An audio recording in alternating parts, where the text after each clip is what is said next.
Good day and good evening, and welcome back to Mental Roulette Live with me, Caetsu Chaiji, but you can just call me Kai. As usual, we do about 10 or so Mental Roulettes, or however many we can get, in 3 hours or so. And that'll be that. Tonight, I decided we're playing Paladin. But that's pretty much it. With that said... Hey Teldemar, hey Aerodel, hey Tezzy, hey Gazel, hey Rust, hey Lana, hey Vibes, hey Zaf, hey Teenly, hey Jen Monica, hey Kai, hey Vince, hey Saras, hey Ilya, hey Fernatos, hey Tubby, hey Bob, hey Lichor, hey Snowshiro, hey Necrofits, hey Naomi, hey Titus, and hey Sally. Hope you're all doing very well. It's starting to get a lot of names. Hey Bobby, hope you're doing well as well. I actually both have, we have a you, Bobby, and we also have someone we have decided is named Bob. Because the name is long.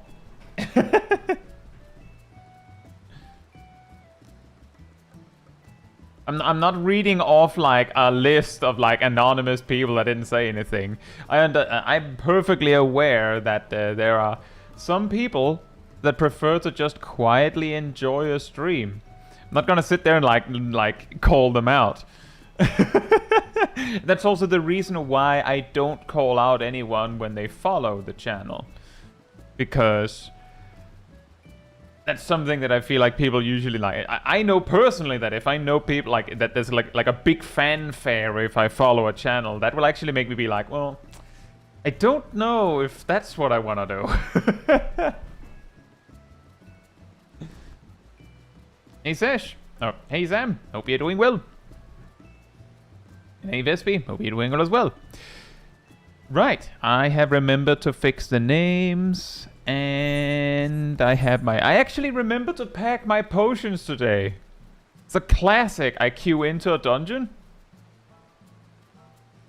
And I queue into Mental Roulette, I land in a low-level duty, and then I'm like, if only I had some potions. That'd be real nice. Imagine having potions. Now, I will queue when it says 45. Hey Felipe and Kiwi, hope you're doing well.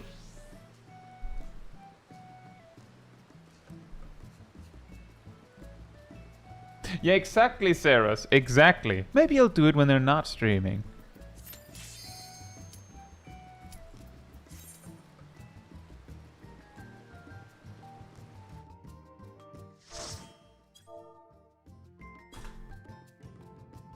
Hey!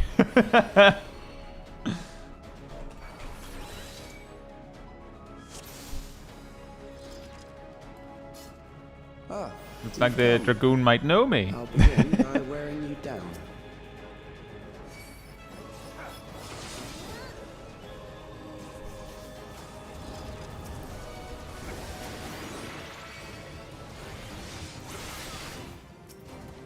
Uh-oh.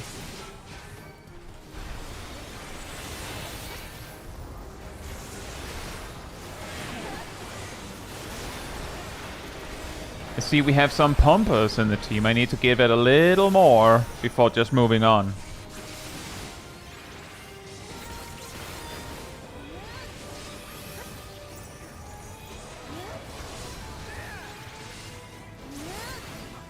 Hey Angel, hope you're doing well.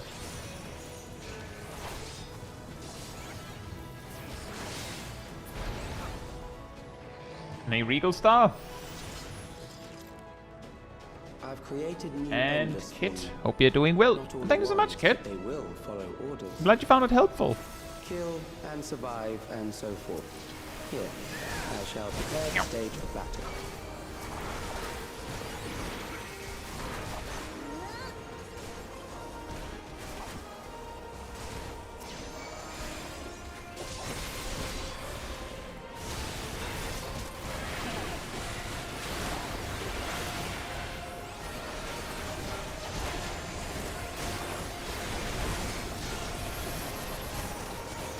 The trick there, Sam, is what you're doing in those runs is you're just there to help. They needed a player.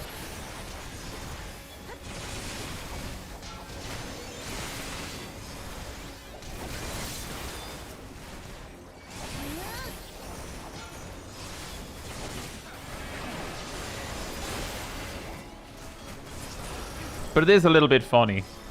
The memories of a physician. Nanox, hope you're doing well. One who saves lives should be reluctant to die. The one who saves lives should be reluctant to die. Maybe. Sometimes.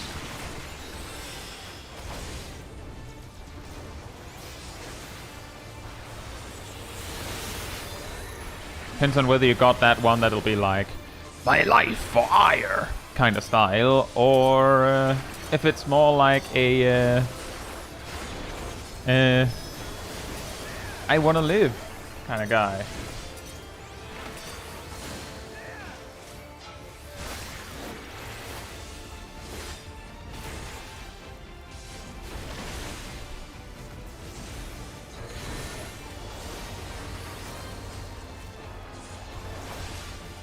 People's Yumika, hope you're doing well.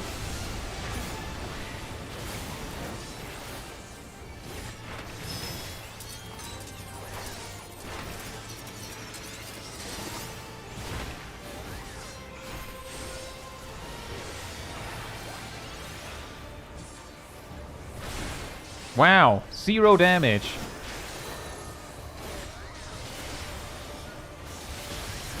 Just paladin things.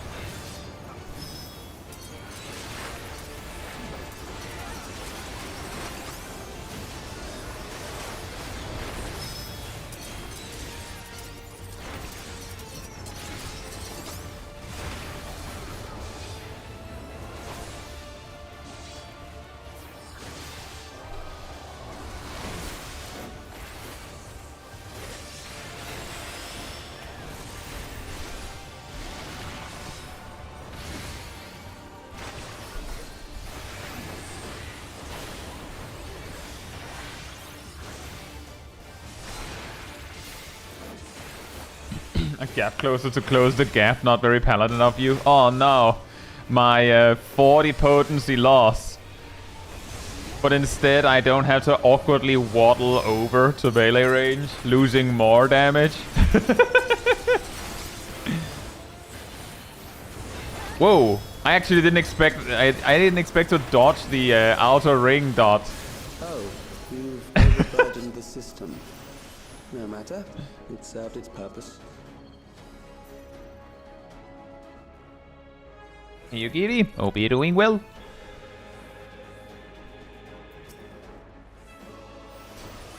Blam!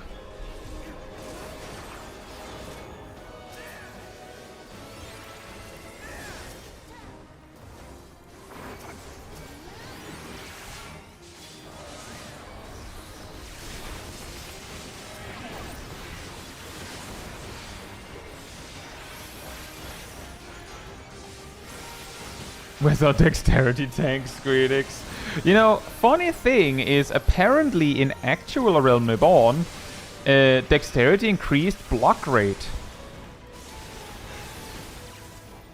Not that you really had any way of like accumulating a relevant amount of dexterity, but as far as I understand, that did mean that having a bard on your party, due to how party bonus worked back then, quote-unquote mattered for that too, because it gave your paladin 3% more dexterity. Question mark? Gee, how helpful.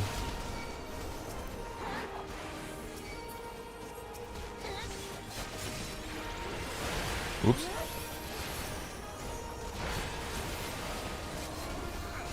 So yeah, Ashley, hope you're doing well. Have you ever played Xenoblade? I have not. But I have played plenty of games with dexterity tanks.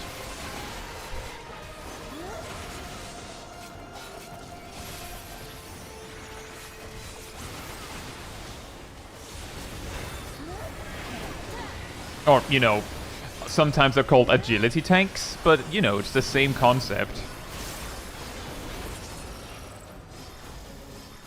Be shy. Hope you're doing well. These are loyal executioners. They shall deal appropriately with criminals. Your sentence is death. How long can you defy it? Nice Dinero. Hope you're doing well as well.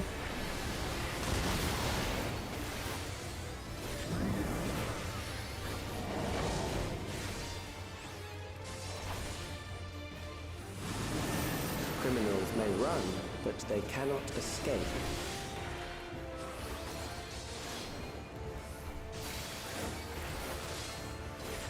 Ching.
Oh, this DPS race between the players are getting pretty close. Looks like the Dragoon is winning.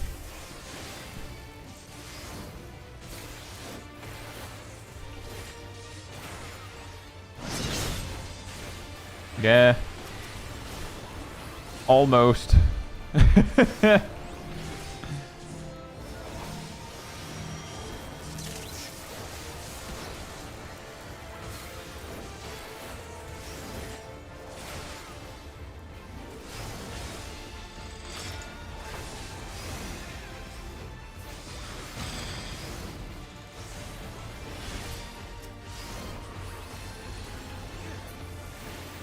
Nice. Beginning to tire? Good. I bid you continue on.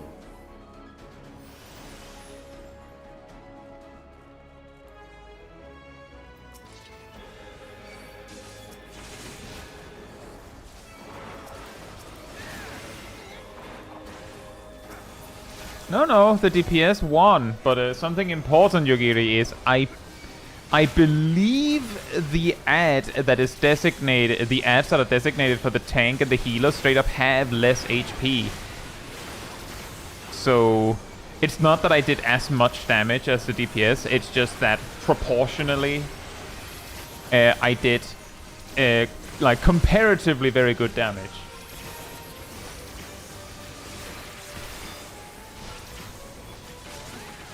But it would have been really funny. That fight is very, very curious because it has that, and then at the same time, the ad will customize its toolkit based on what it is fighting. So it won't use the tank buster if it's not targeting a tank, and it won't use the doom if it's not targeting a healer and things like that. An age rife with death. The desperation will serve well. And yet they have different HP amounts. Good soldiers, protect your kingdom. But usually when I do that fight, regardless of what job I'm playing, I will try to sneak in my first big attack on the healer ad. Because for the first few seconds of the fight, you can attack whichever one you want. And the times that I've gotten in the most precarious situation in that fight has been when the healer died. So helping the healer seems like the best move.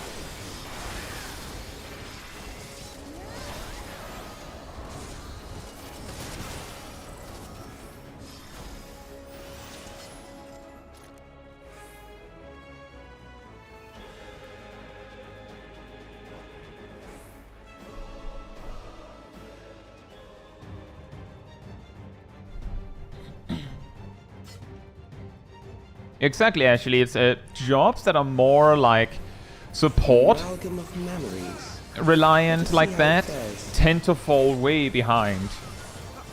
It's also pretty common that dancers will be late or appear slow because, you know, a lot of their damage budget goes to helping the other DPS.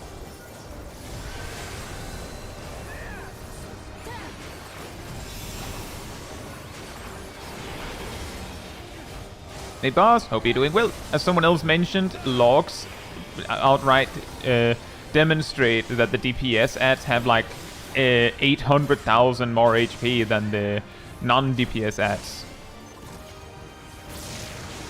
Countless lives are lost in a senseless conflict.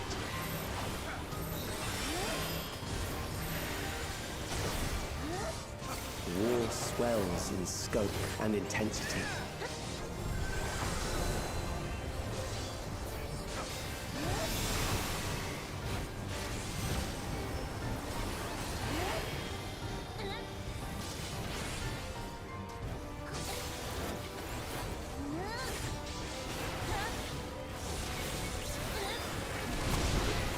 Oh right, first one doesn't have a knockback. The bombs rain down without pause or mercy.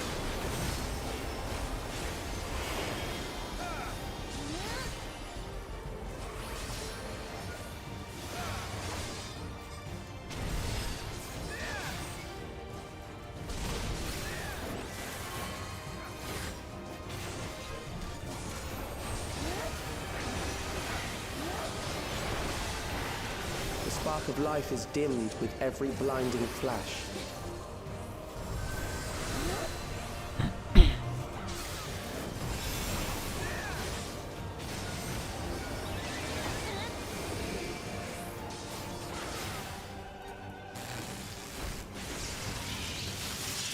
The reason for that actually is that the weird jank known as tanks having an innate 20% damage penalty, the thing that makes it weird is actually that balance accounts for that.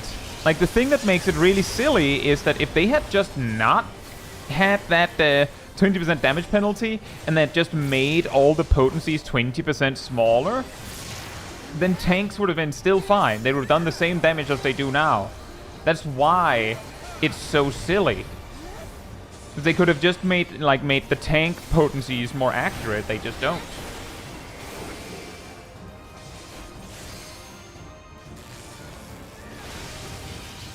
I forgot to use intervene.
Posumika says, as far as I know, getting resurrected by just teleporting to start of duty versus by someone is no different, except getting raised by someone gives you weakness or brink of death debuff. So question is, why is this? I mean, it's not the only difference. If you get rest by someone else, then you get the weakness brink of death thing that you mentioned. But also, if you spawn at the entrance, then all of your cooldowns are reset. Just yes, as an extra thank you for choosing the go to the entrance highway. Just on top, they reset all of your cooldowns. So if the fight is over, and you can just choose to teleport to where the party is, which you often can, there's no reason to just lie on the floor waiting for the healer to rescue. Like, straight up, there is no benefit. And yeah, the benefit would be if the healer raises you back into combat. Actually says, is it a 1.0 code thing or was that added later? I believe the 20% damage penalty was something that came along with Shadowbringers baking in the tank stance. Like before Shadowbringers, you had like a tank stance you could switch to. But I have been told, no evidence, but I have been told that tanks also did 20% less damage, just baseline relative to other roles per potency. Before Shadowbringers, it was just that the tank stance, you know, amplified it even more, making you do even less damage. I don't have any evidence. It's just something I've been told. Whether it is or not, point is that the only problem I have with the tank damage penalty is that it's not listed anywhere. Like, it doesn't say so anywhere that it is that, like that. They just don't explain it. Ever. It just is. Meanwhile, all other damage modifiers, every single one is listed in a trait or something. Because healers do 30% more damage per potency than melee DPS. But that's because they have a trait that says that. And ranged physical do 20% more because they have a trait that says that. Mages also do 30% more. They also have a trait that says that. But basically, the point is, the problem I have is that it doesn't say so anywhere. I'm not the biggest fan of the trait that just makes you do X% more damage. That's silly. Just make it reflected in the potency. But I'm even less of a fan of an unexplained modifier. I'll say you sent help. And Mistle, hope you're doing well. And good job, Vespi. And hey, Evis, hope you're doing well as well.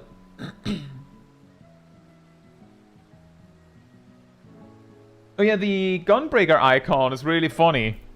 The story on that one is the Bloodfest icon has 2 cartridges in it, but it gives 3. And you might say, oh, but that would be a whole new icon. Why, like, that's extra work. Why would they do that? I don't know. Why would they do that? Just remove the plus. That you probably added after making the icon. It's right there! Right.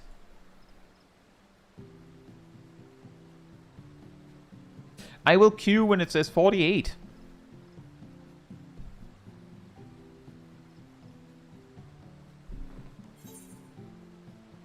They don't have the budget to swap the icon. Wow. Also that, Ashley. They just completely forget that they already made the icon.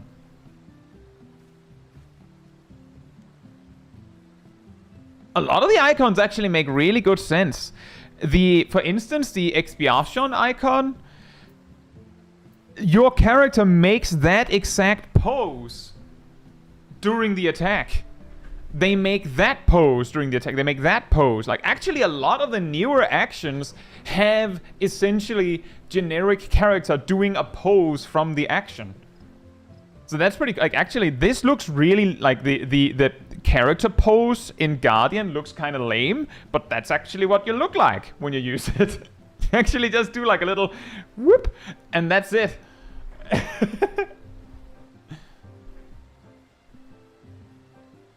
Yeah, the reason why a Reprisal looks so dark is because it was a Dark Knight action. It look better in a bigger picture. Does it look better now?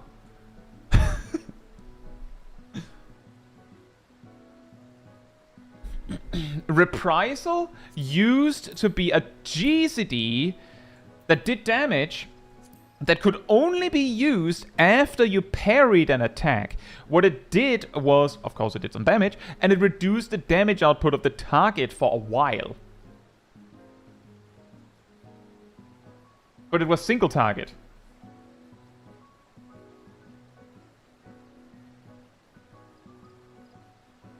Exactly, it used to be a counter-attack of some sort. Guardian's icon looks like a penguin behind a circle glass window. It kinda does, yeah.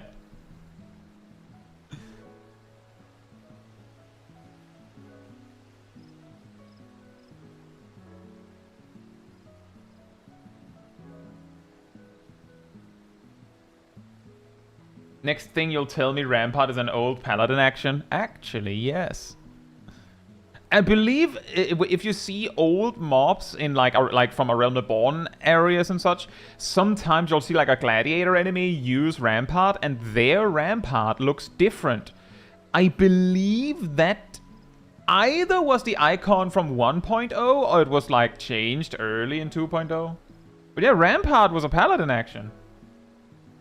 Provoke, I believe, was also like, well, actually, I believe both Rampart and Provoke were gladiator actions, but you know.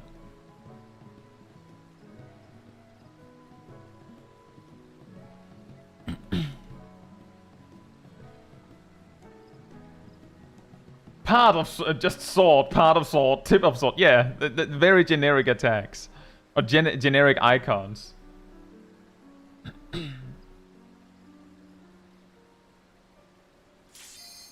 Oh!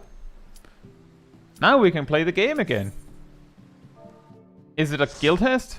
It's not a guild test. It's... Sure. Of course. Gazel is here.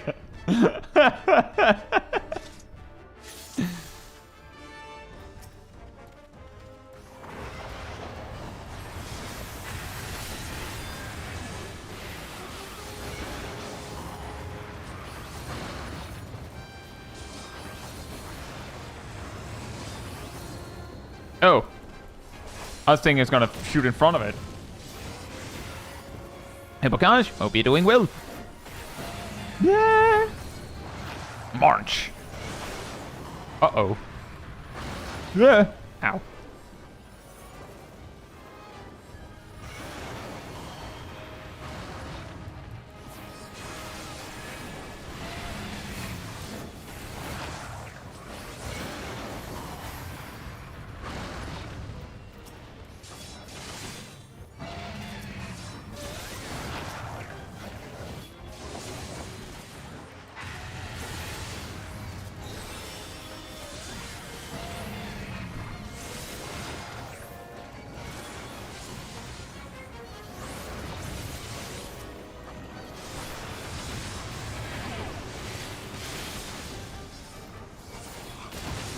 Oh yeah, we have intervene at this level.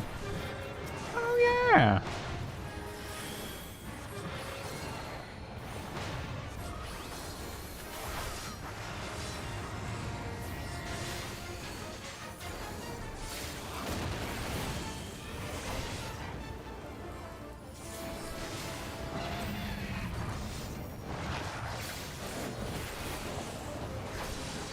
Bork.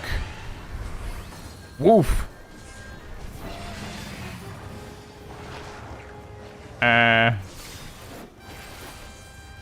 That was so sudden.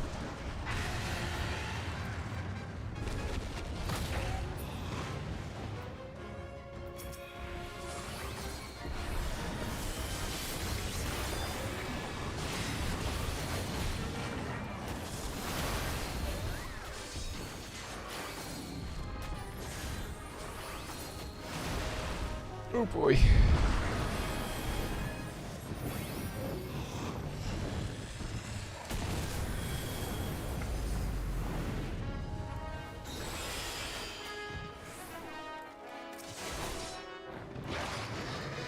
Oh boy.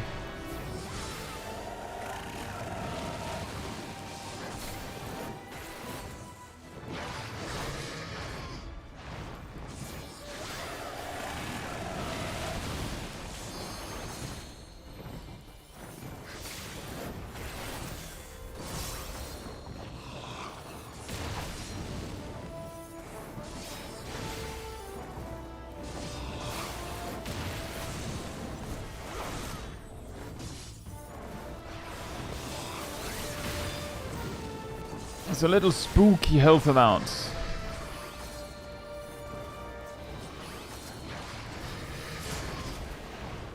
Haha! Take that! What you gonna do now? Ah!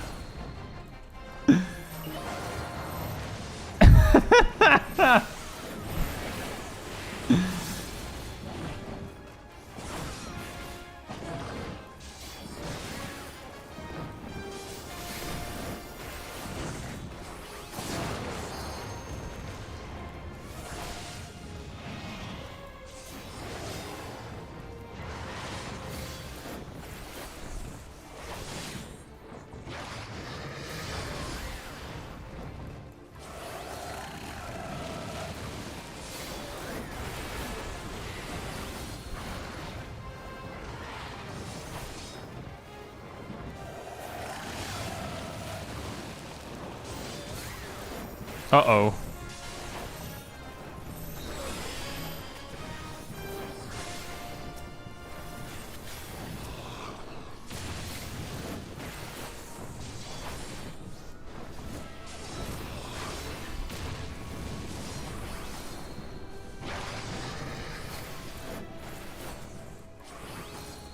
Oh, no.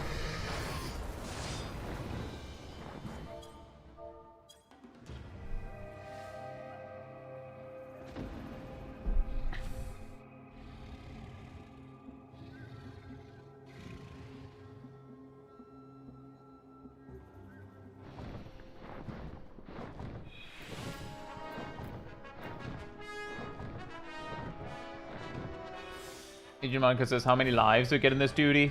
2! The third one means you wipe.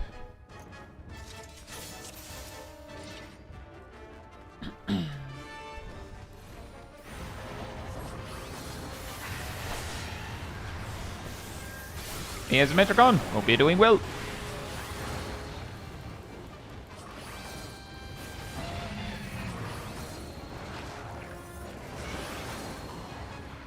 Gassel. Buddy. Buddy boo. Pay attention. You're the other mentor here. Actually, you're one of the other mentors here.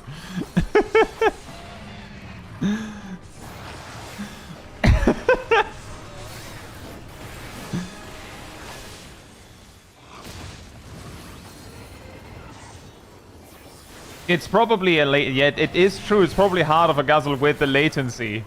Definitely. There's not much else I can say then. I mean, you gotta account for it. It should be possible.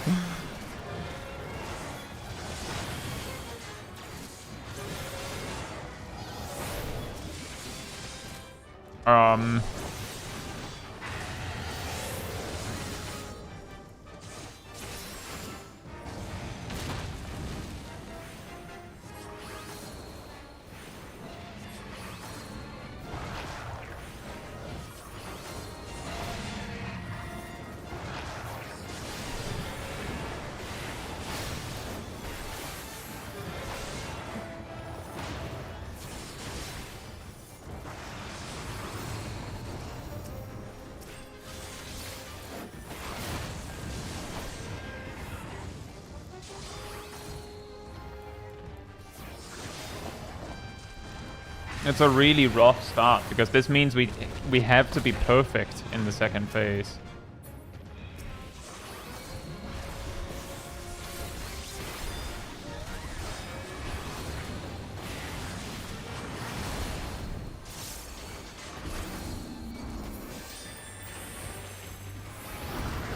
Zilalala? Yes.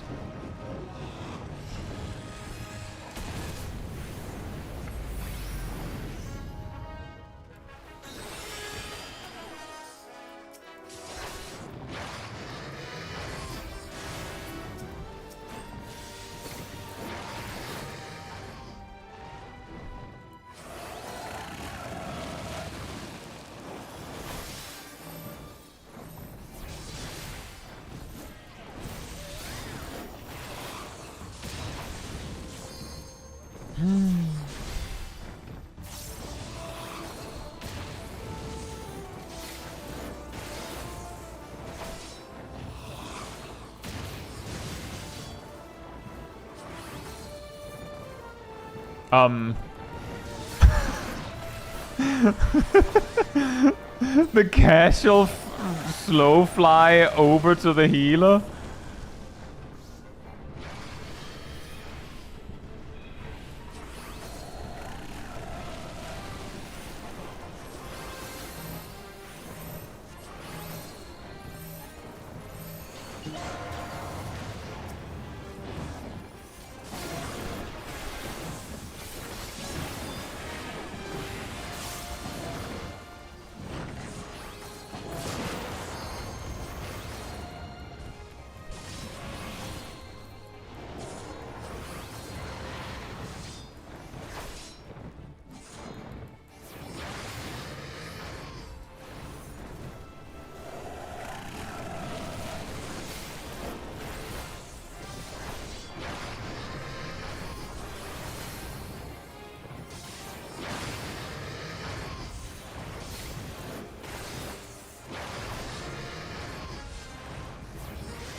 Okay, apparently you can't redirect that damage with cover. I really tried.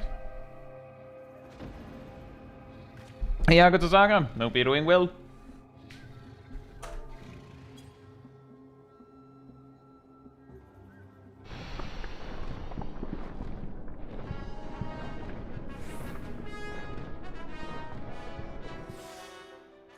Yeah, exactly, Necrophits. It might have been there if we had had a melee LB, but the Reaper didn't do it.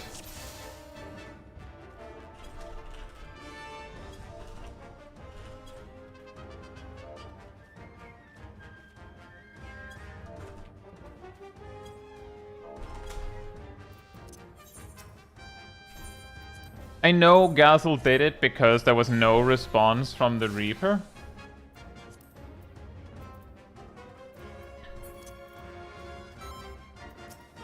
But that's just more the point in case the Reaper didn't catch it.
Oh. That is quite scary when people are far away. Just makes an even longer, faster line AoE.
Nice, they got it this time.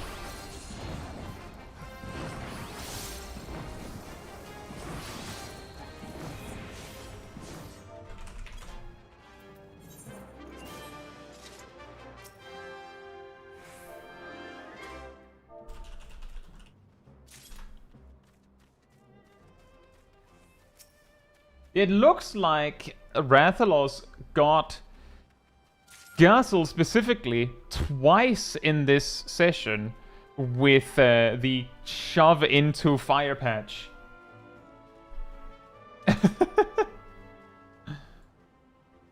Twice! You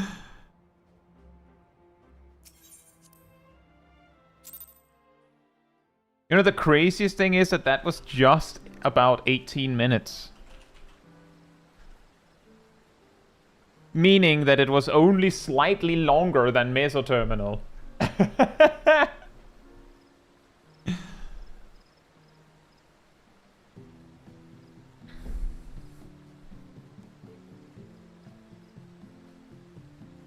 How do you get a Sprout and you wear Water when Sprouts are removed before the start of the current expansion? Yeah, indeed, the combination of requirements is that, plus having at least 300 hours played. That would be how, exactly.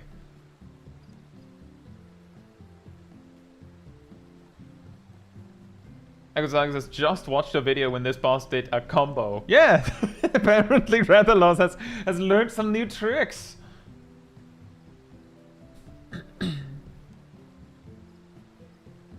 My advice, Gazel, is based on what we just saw, like the duty we just did. I would say pretty healthy piece of advice is be close to Rathalos, because if he's charging you, it doesn't matter whether you're close or far. Don't be too close, of course, if you're ranged. You can, you know, just step out far enough that you're outside of the, like, conal attacks he does. But being, like, in Narnia does nothing for you, because he dashes at you equally fast. He will just do it faster and more frighteningly quickly. So there's no point in being in Narnia. Like, once you've dropped off fire patches, being closer to the boss and preferably at a different angle than everyone else, so you know he's targeting you if he looks at you.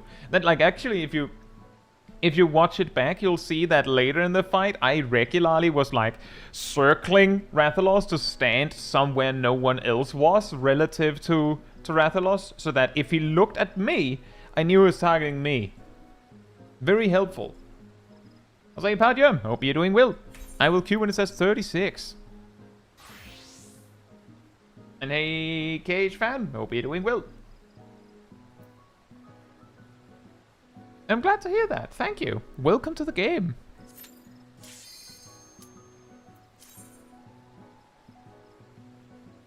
Did the trailer show all of the 4 bosses in Arcadian 7.4? I think it only showed 3 of them. Leonhardt. Hey Maddie, hope you're doing well, says, I feel like Paladin is a little lackluster early levels. It's a little... it's a little bit of a late bloomer in terms of getting the cool buttons. So you might be right. Paladin's a little strange. Paladin's just a little strange. Bismarck Extreme! And Lishal's my co-tank. Fantastic. And Ilana and Gazel is here too. And Snowshore's here as well. Okay. Okay, fantastic. We are like half the raid team.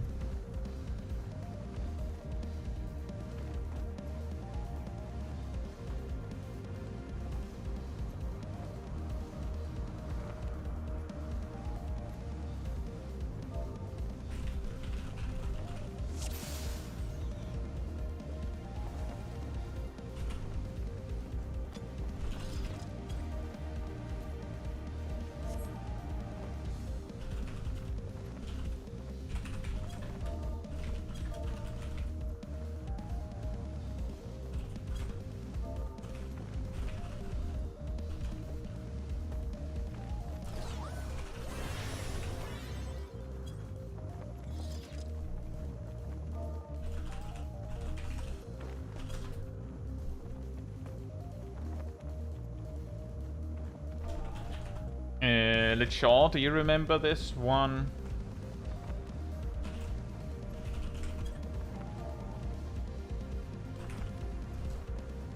Oh, Ilana has it. Hit the opposite color of your debuff.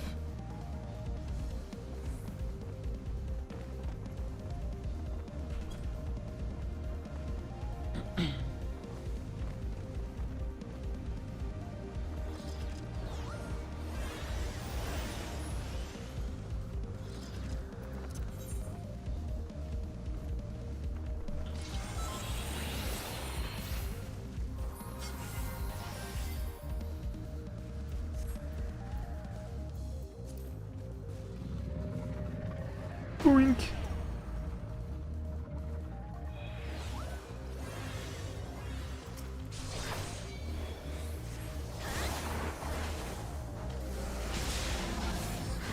Oh, they're ranged. Hmm.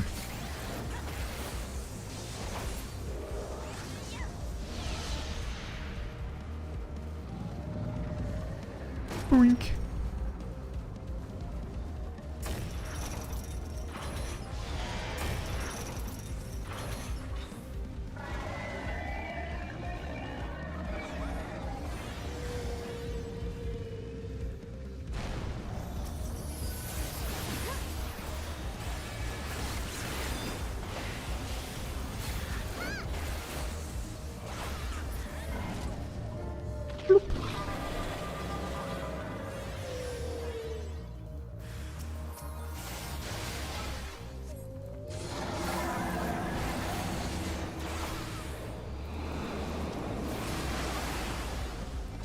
Oh, tanks have the correct debuffs.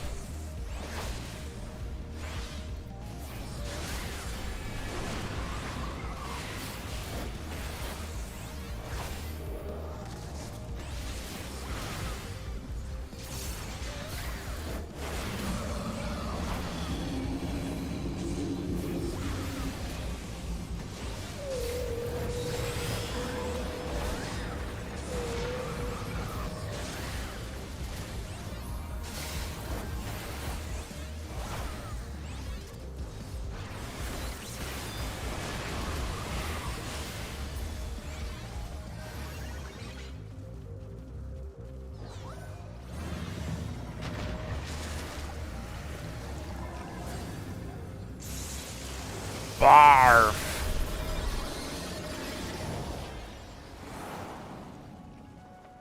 Bork. Woof.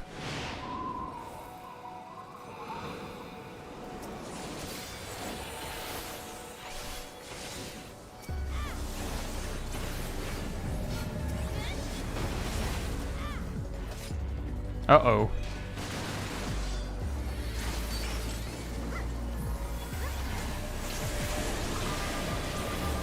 I expected that line to do way more damage.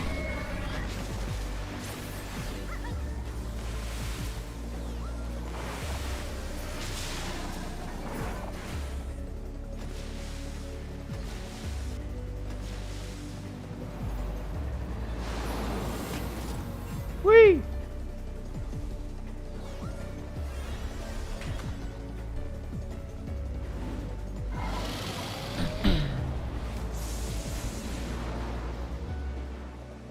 I expected that to do more damage.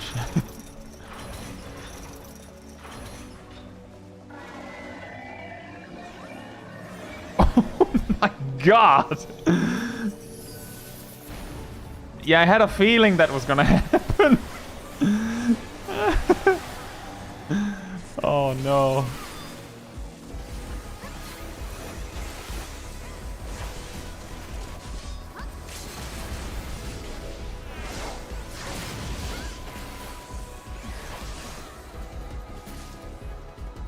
Oh nice. We one cycled it with a player down.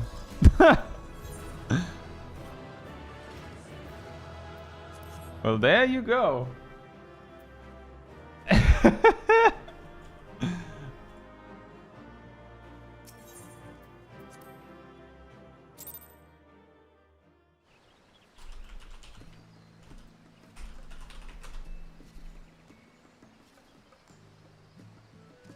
Hey Ritsu, hope you're doing well.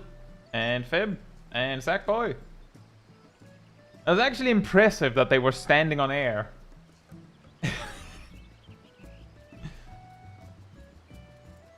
And yeah, Pat, yeah, as Aradel said, or Jilhel in the Twitch chat, we did some Ubu before the second raid tier, and then we've just not gotten back to it because we've been progging all that time. We've briefly been back to it off stream, but that's it.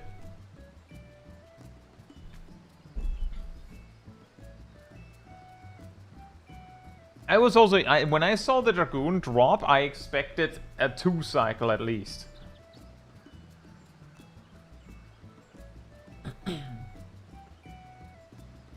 I will queue when it says 20.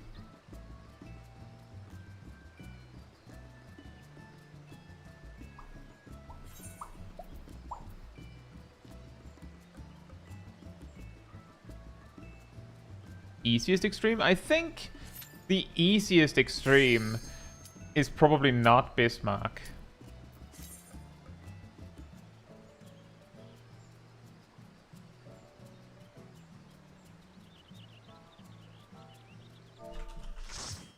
Hey Mibara, hope you're doing well. Oh, Agent Monica's here. Oh boy. And Ilana's here.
I can't remember. Is it the head or the tail that reflects magic damage?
The other tank said they can't speak English. But they have, I actually just checked. They have all 4 languages checked.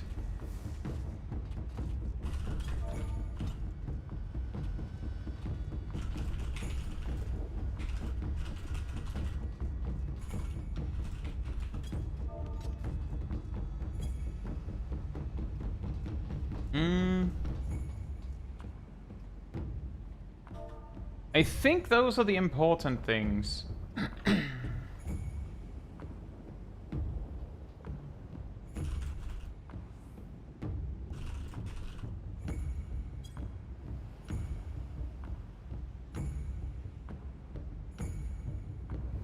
That's also true, Gazel. It's just a principle. If you say, I don't speak English, and then I check, and it says right there that you signed up, you can speak English, then I don't care if your excuse is, but I just wanted a fast queue.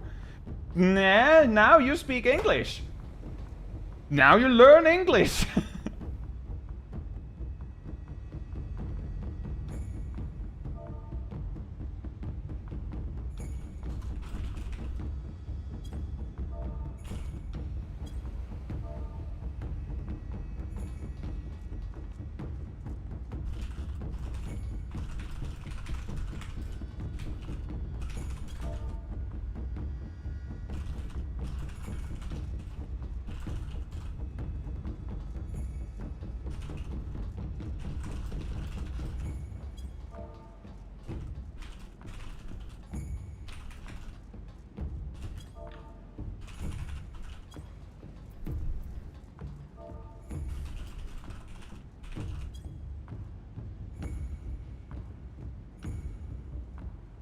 I know, Argatosaga, but I don't care. I have only checked English because I don't speak the other languages. I don't care if it's like, oh, but it gives a faster queue. Yeah, because you can play with more players. That's how it works. But if you can't actually speak it, then, you know, don't say you can.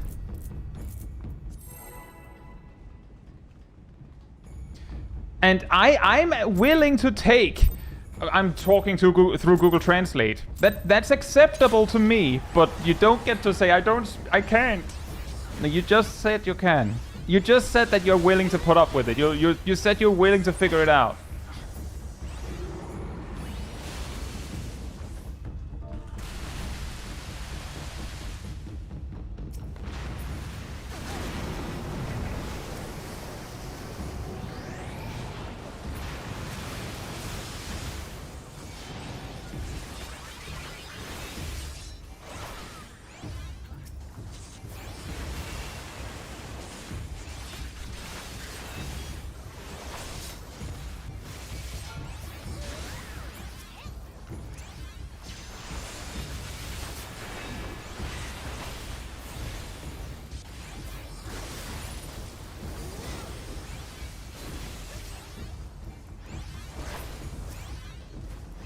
Stunlock.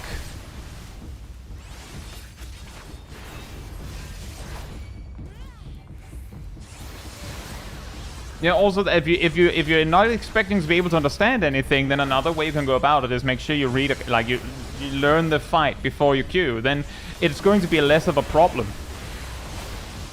But I'm just saying, come on.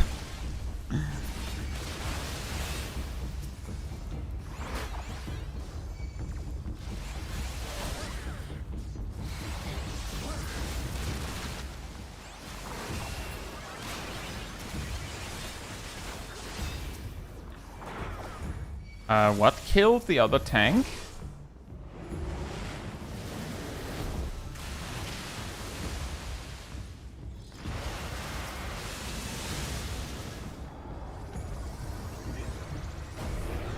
Hey Harry, hope you're doing well.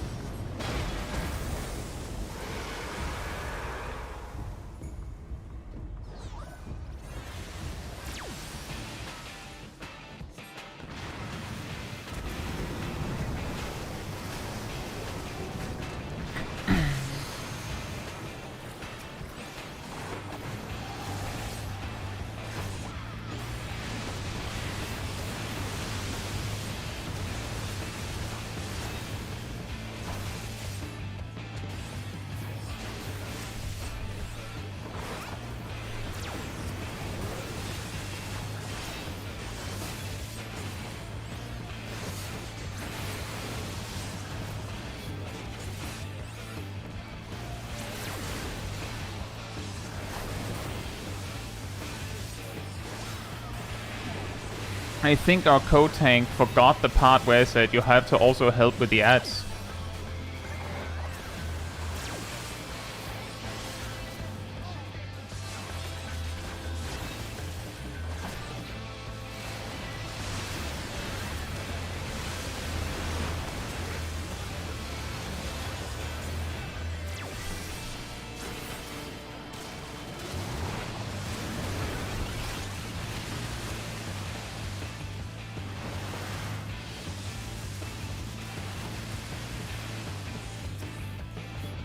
Ilana, you don't want to be near me. You can help it. Oh boy. Speaking of helping it.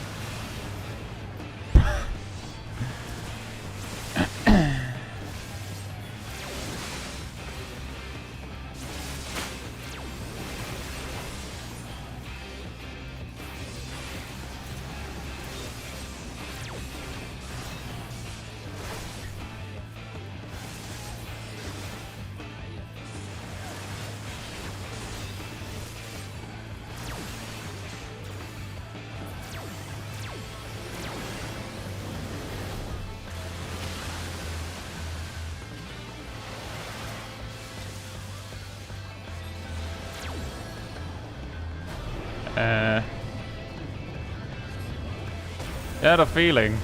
Save those that can yet be saved.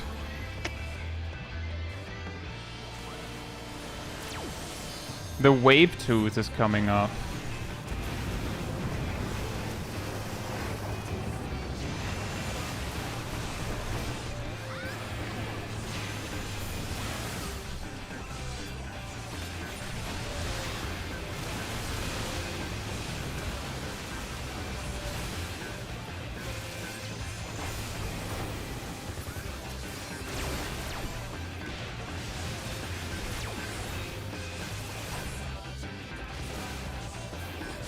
We've got it if we can just survive.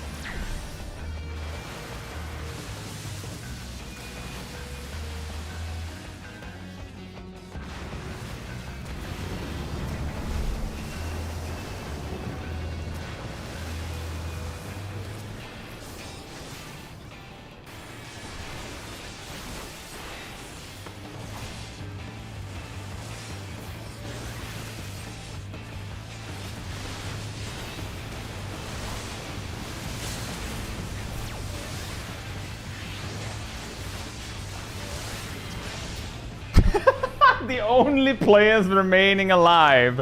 Agent Monica, Ilana, and me. Fantastic.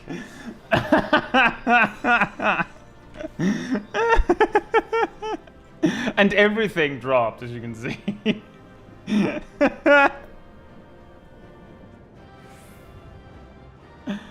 Oh man.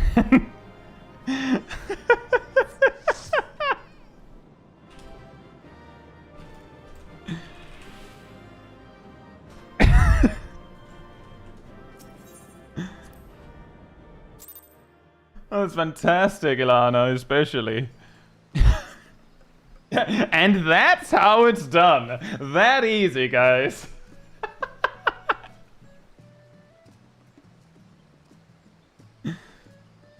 When's the last time you've gone through 50 coils? I've only done it unsynced. Ages ago. Also, yeah, that was a good LB. Anyway, I'll be right back, and then we will continue. In the meantime, manatee restored.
Alright, I'm back.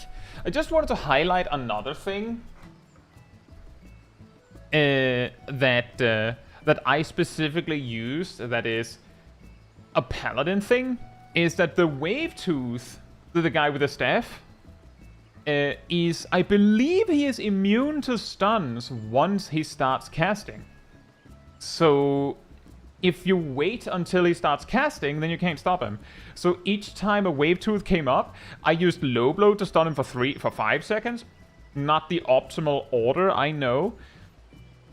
And then when those 5 seconds were up, I then just stunned again for 3 seconds. And right at the end, I stunned again for, 1 second. Because that meant that when he finally wasn't stunned anymore, he was like, well, I had this ruin queued up. And then just didn't do anything. I don't know if we would have been able to do it without the stun spam. The chair needs a name? Does it? What do you want to name it?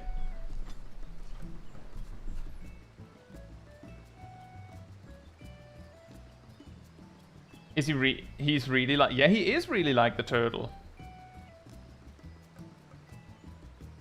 Or rather, the turtle is like him.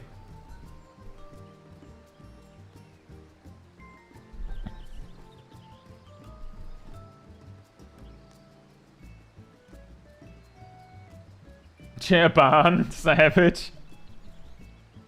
The chair is also named Bob. I feel like it's a little weird considering we both have a Bob and a Bobby in the chat. I don't want to sit on them. That's weird. Get me?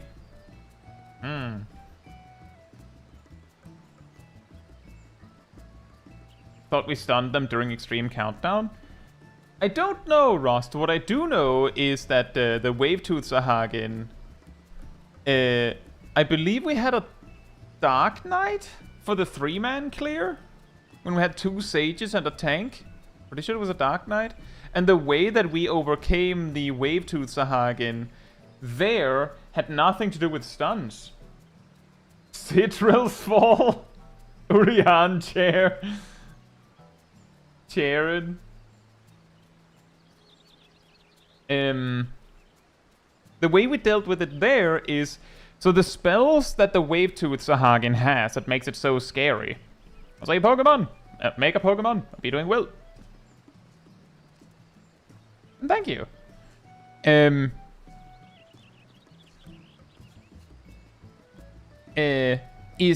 has that Ruin cast that doesn't do anything.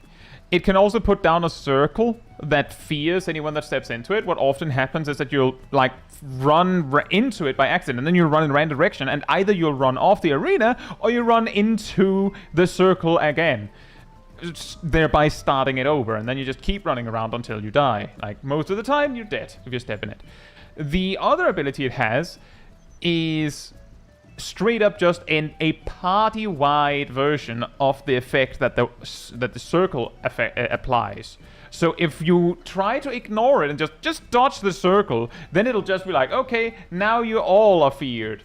And then you all die.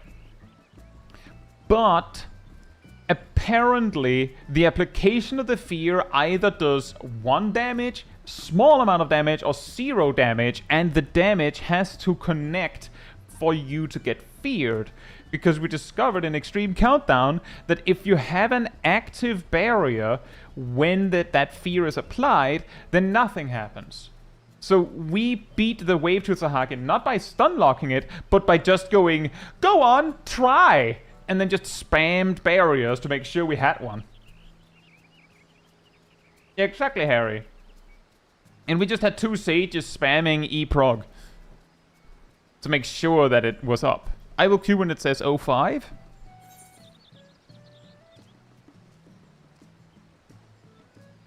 Minimum item level clear of all coils.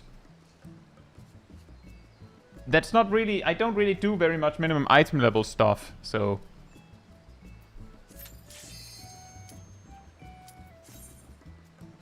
And I also don't do very much New Year resolutions.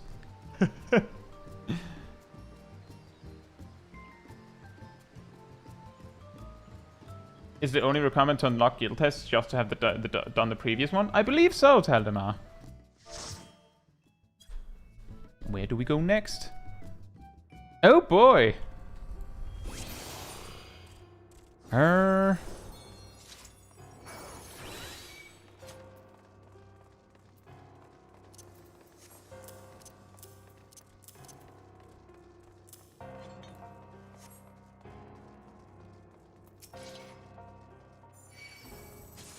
The extreme chain has been broken, guys.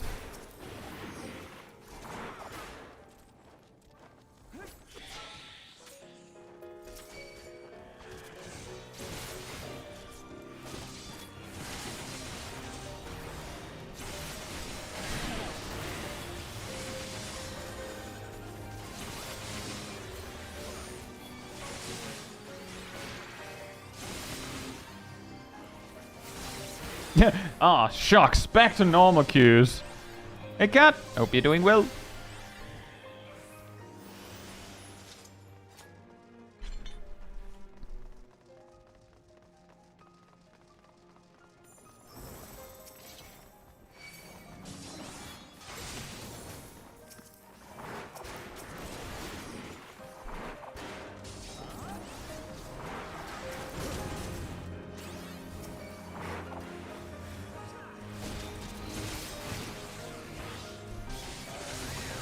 Oh yeah, I do have Divine Veil. I could use that. It's a Mock Tome dungeon? Oh! Fantastic!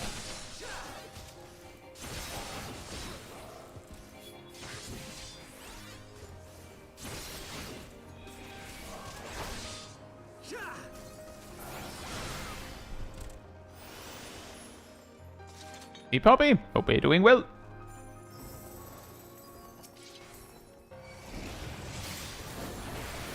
There's also something funny about this one being, oh, you thought it was a book fight again? Psych! Just steps out of the book. Think fast!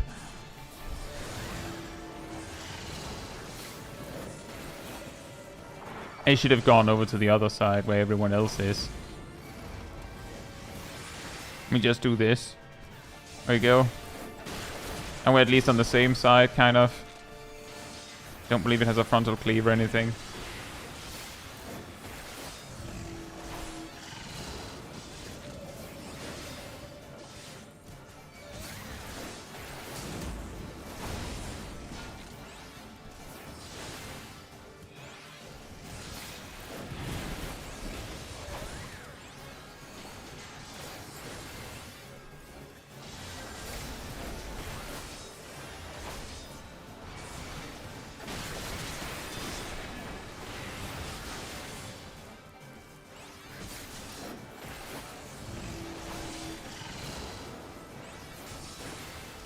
Oop.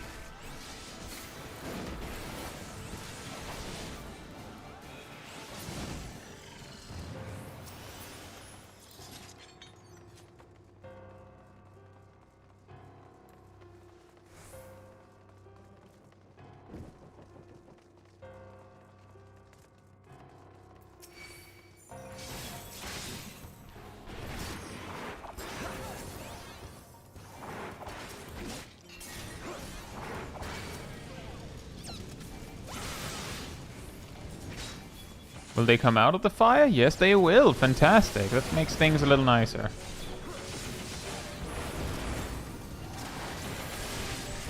Oh, the dancer's using Curing Waltz. Nice. Very nice.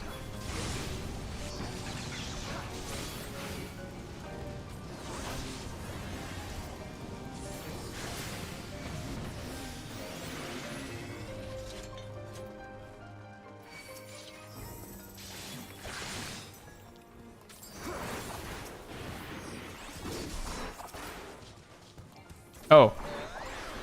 Whoops.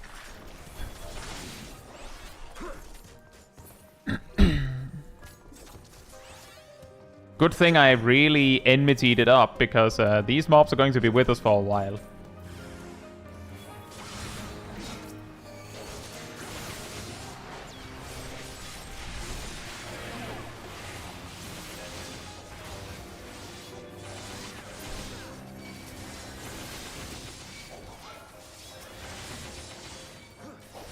Well, to be fair, Ashley, they didn't actually nerf the other dungeons that much when they changed them.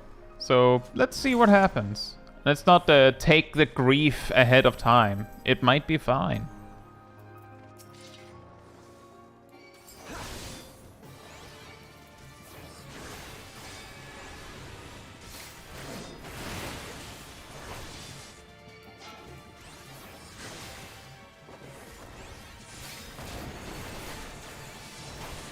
Yuri says, why would they nerf Aurum Vale? The upcoming patch, they're adding duty support to Aurum Vale.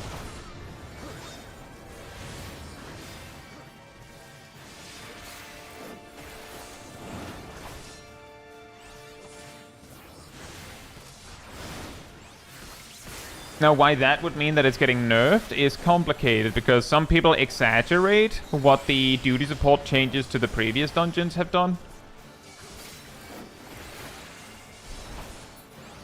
Like, for instance, when Stone Vigil got duty support, they made it so that the final boss no longer, like the circle AoEs it places, no longer has a persistent AoE, which is definitely a nerf. On the other hand, the second boss was reworked to actually function.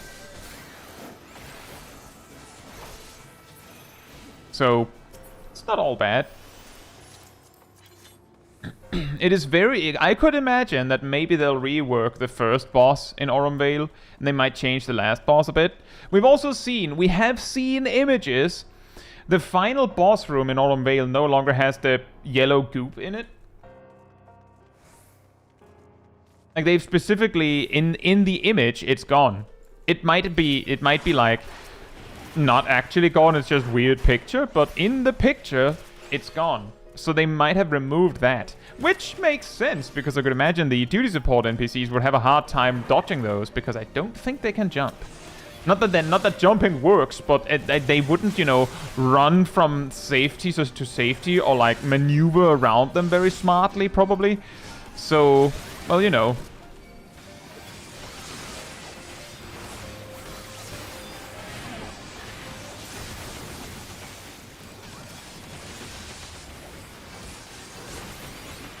But I'm just saying, if you assume it'll be bad, or you're going in with the assumption that what they're making is bad, then you're going to feel worse about it. Whether it's better or worse, you're going to interpret it as bad. Like, you know, go in with an open mind and see if it's not that bad. Hey, in fact, it might be months before you actually enter. Isn't Smail Darkhold also getting some changes? Yes. Both Smail Darkhold and Aurum Vale is getting reworked, or changed, to offer duty support. Whether that's a major or minor rework is hard to say at present, but they're both getting changed for 7.4, where I believe originally it was one dungeon per patch that they were fixing. Who knows, maybe they'll fix Dusk Vigil for 7.5. And then maybe the final, the first boss will actually have a line stack marker for its line stack charge. Yeah.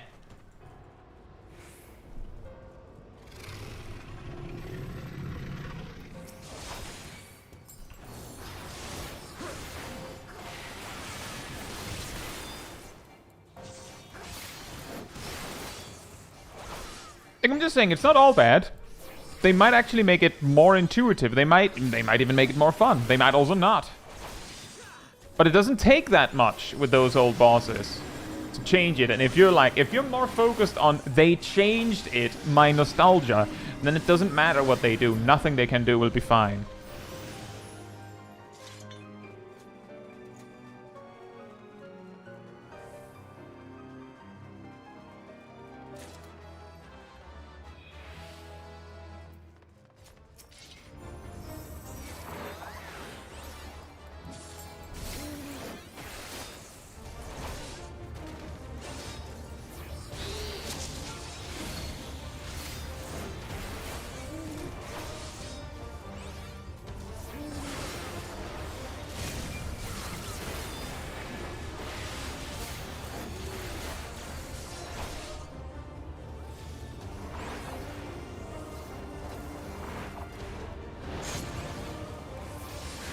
for clarification, I went early to indicate for anyone that needed it that we had to stand on it.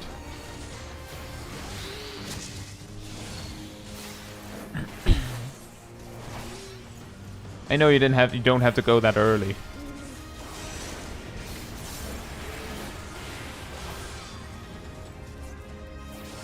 The first thing doesn't require a response.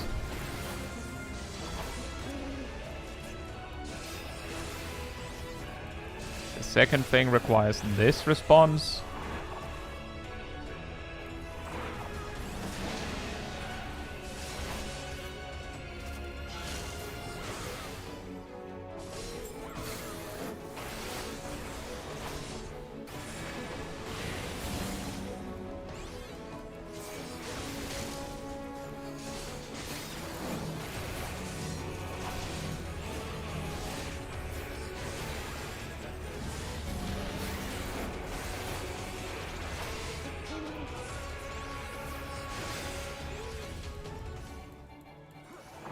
Oh, he's fast.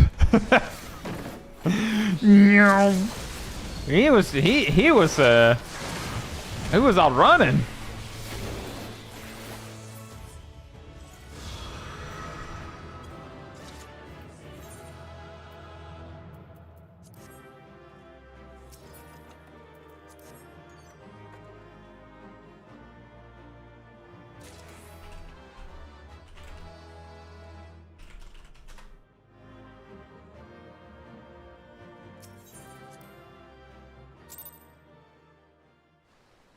I think it'll be a great addition, Akatosaka. It will help a lot with discussing strategy in-game as well, because you can share screen. Play Red Master, hope you're doing well. This is what's been your favorite game this year?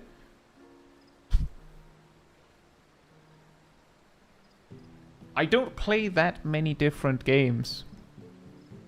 But of the games that I've played this year, I think it would be Fellowship. Not counting, you know, games that I've played for years. Fellowship is a game that technically came out this year, just came out in early access.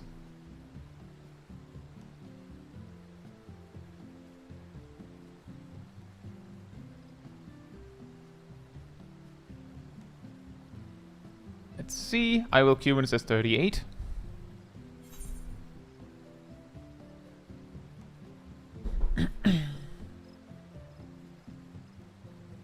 Exaga says, does this mean this planner will reveal all the boss mechanics? No, it's a blank slate. You have to fill in the things.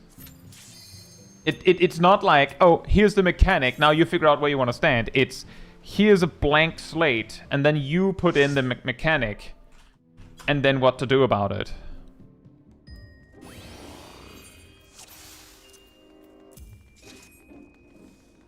Hey Caster, and gamer fan, hope you're doing well.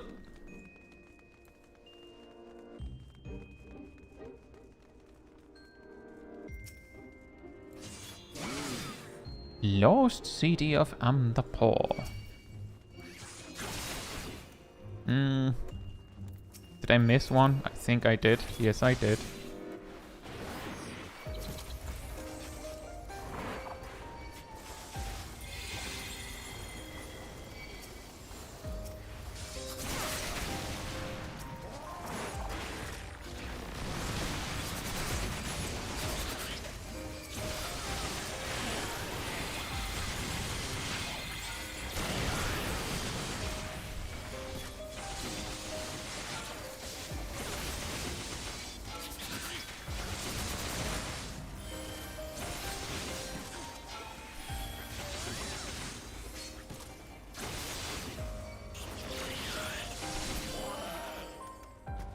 I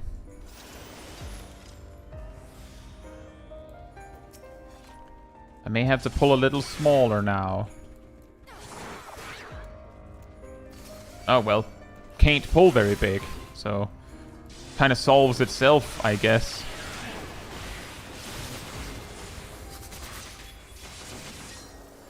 Hey, Lollipop, hope you're doing well.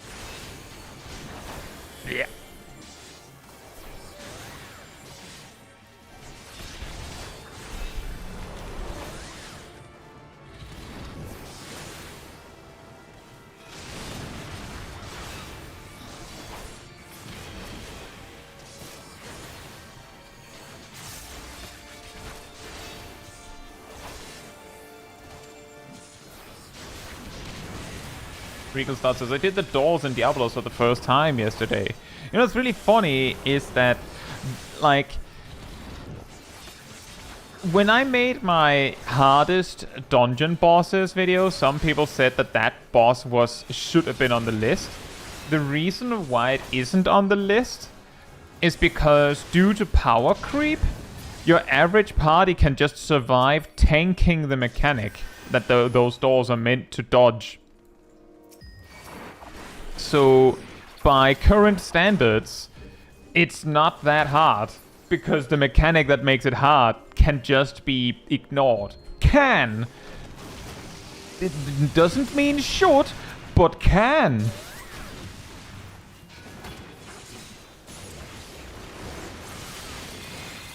Which I think is, like, I think it's a shame that happened to it, because it's a cool mechanic.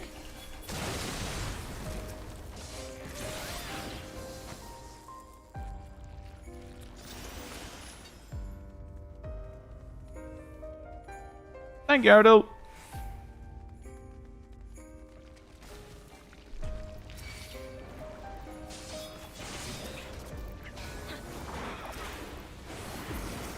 It's also quite funny, because sometimes I would get comments on the video where someone basically said something to the effect of, this boss should be on the list because back when it was current, it was really hard.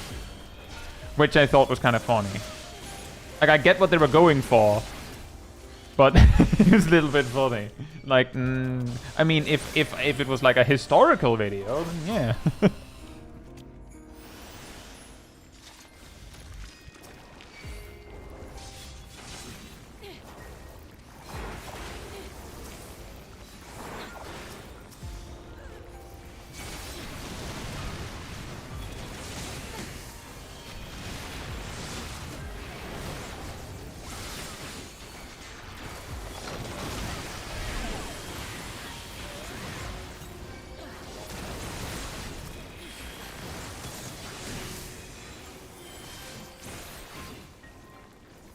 It would be Stone Vigil hard. I will say the turtle from Stone Vigil hard is like... It's close. It's close. Depending on the day, I might well had like mentioned that one. It was close.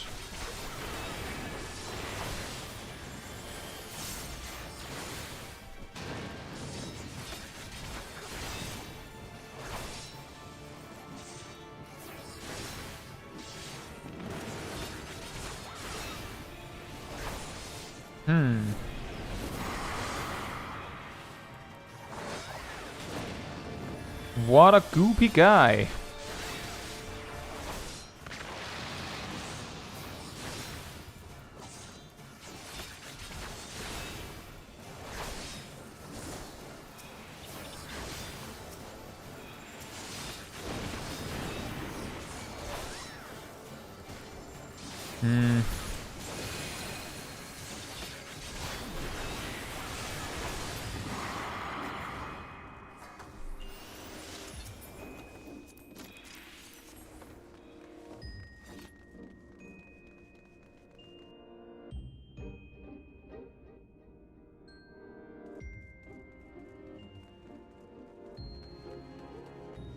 In the wrong game.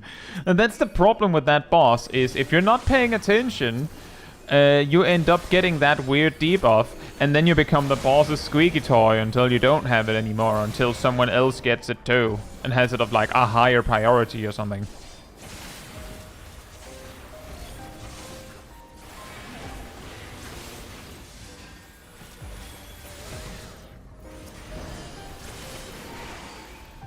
What blue spell do you want for level 90? I don't feel like Blue Mage really is missing anything. I think what would be hilarious to give Blue Mages would be just like a whole extra section of OGCD attacks on a cooldown. And there's a very specific reason for that. Hey Shaq, hope you're doing well. The reason is that at present, Blue Mage is at a point where, like, every time a new expansion, like a new level increment appears, they go like, oh, even more OGZDs, and then they just like stuff the OGZDs in there. Like, they find a way to get it in there.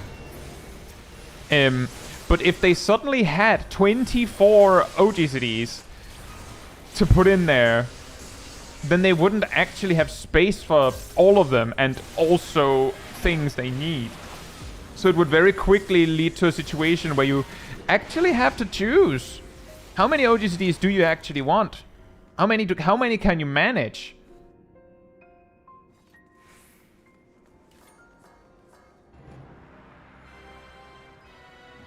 That's why I would think that would be funny. Give them so many options that the spell slot limit actually is really a problem.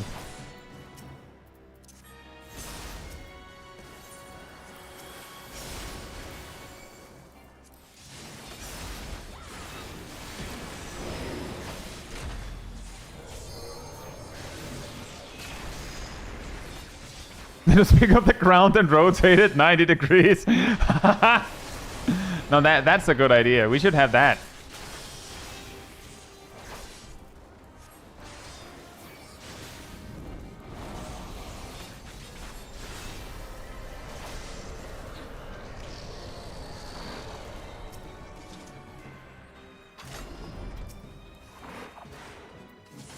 I think that's too late. Yep. Well, here we go.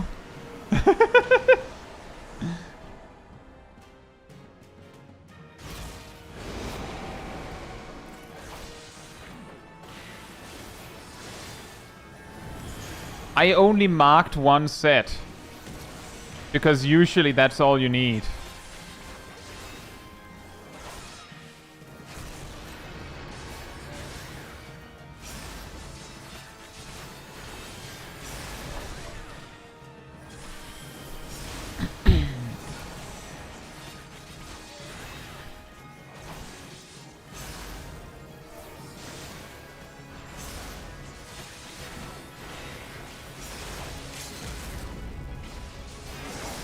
I feel like this is an excellent demonstration of why I didn't count the door mechanic. Hey Fern, hope you're doing well.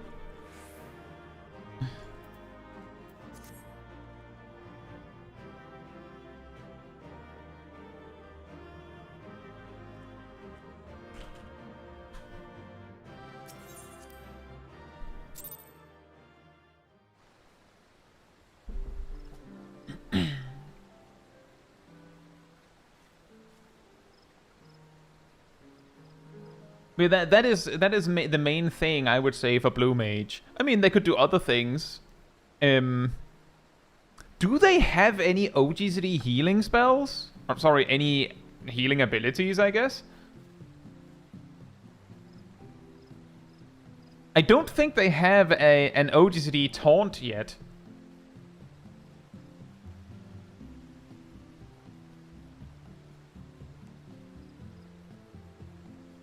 And they could probably use something better than flying Sardine to instantly, quote-unquote, pick something up at range.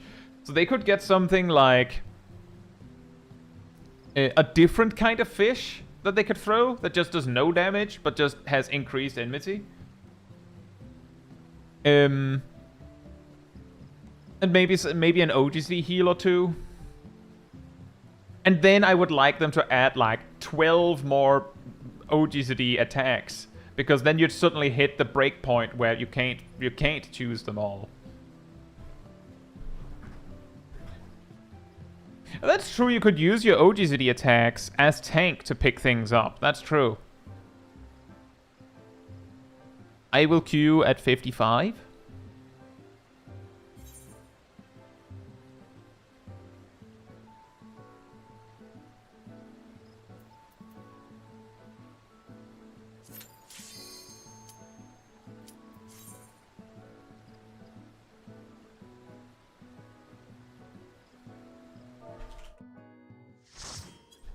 Oh boy! Oh boy, oh boy, oh boy. A guild test. Oh, you shouldn't have. And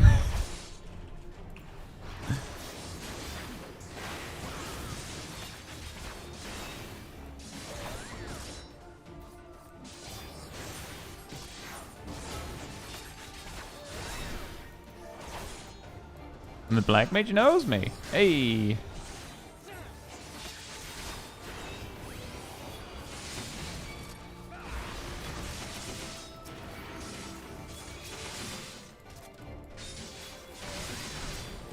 Uh-oh.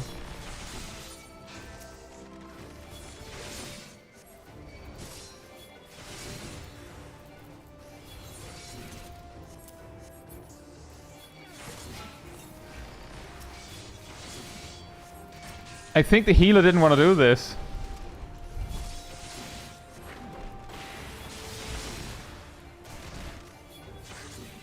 Guild tests cannot be done unsynced. Actually, you can't even you can't even do them solo synced. You actually need a pre-made to enter them for some reason.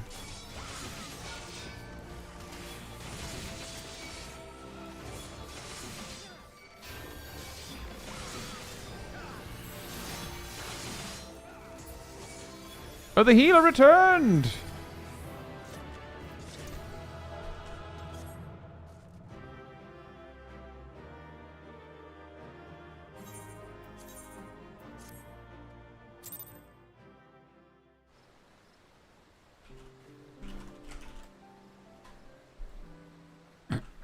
I will queue when it says 42.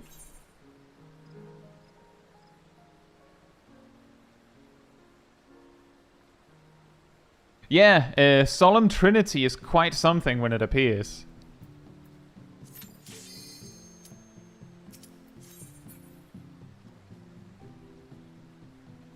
Hey Void Talon, hope you're doing well. Also Bark Shark, know you've been here for a bit. Hope you're doing well. And Zova, the Nova. Mm-hmm.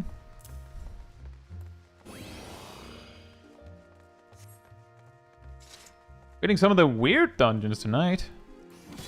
Boink.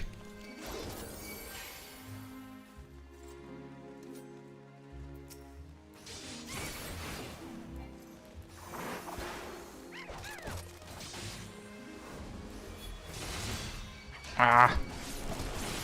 Almost.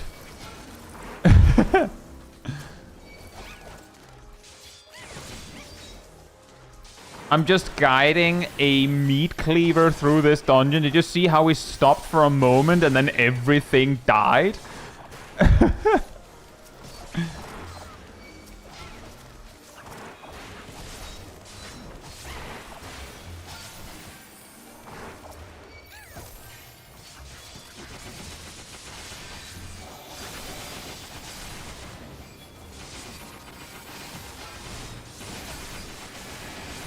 Speaking of meat cleaver, they did so much damage that they over-aggroed me. Man! What is a tank to do?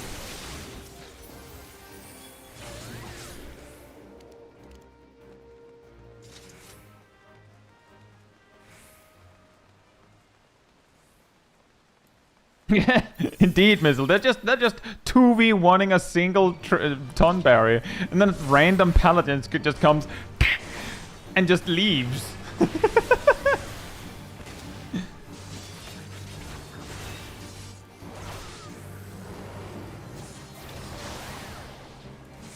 If only you had spammed flash. Oh, if only I had that.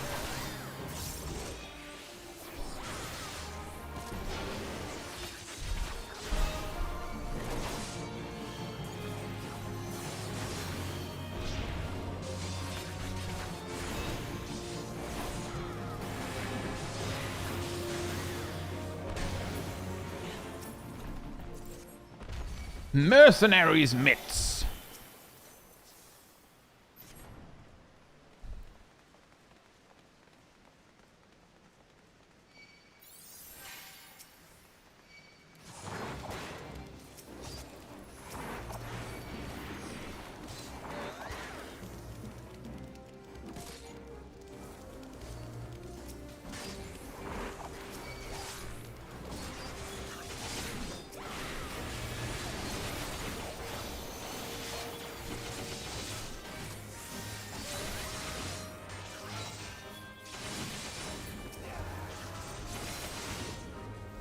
What card did they throw, Agatha Saga?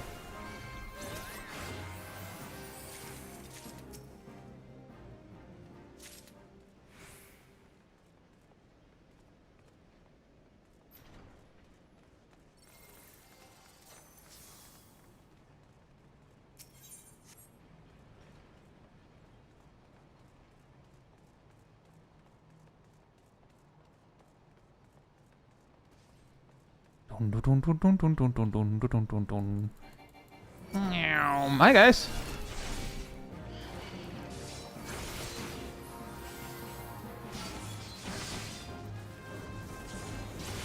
You know, let's just... Maybe? I'm not sure. It's all the same to me.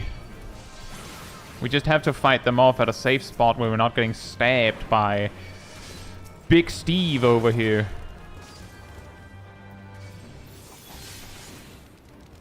Speaking of Big Steve, it is the Tonberries that drop the oil, I'm pretty sure.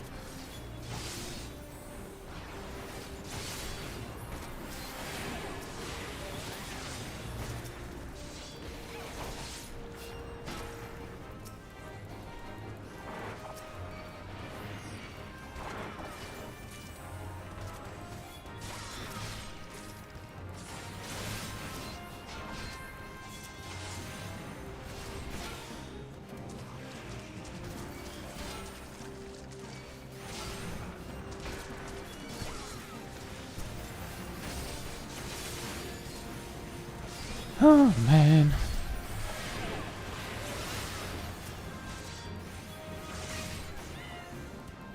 They gave me Bowl and Ewa? Yeah, those cards go on the tank. That's fair. Maybe they throw them just out of habit. Or maybe they had like a new draw already.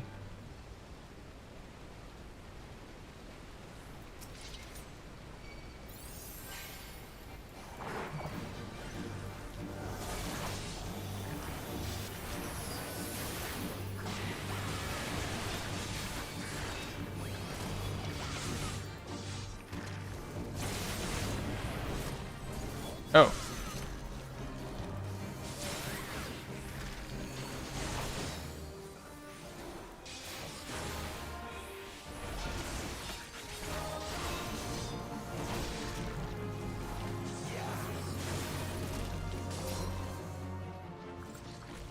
Yeah, I get that, Agatha Saga. It's possible they threw them because the next draw was ready, and they didn't want to just override them. They didn't do anything, but they might have done something. Better than not using them.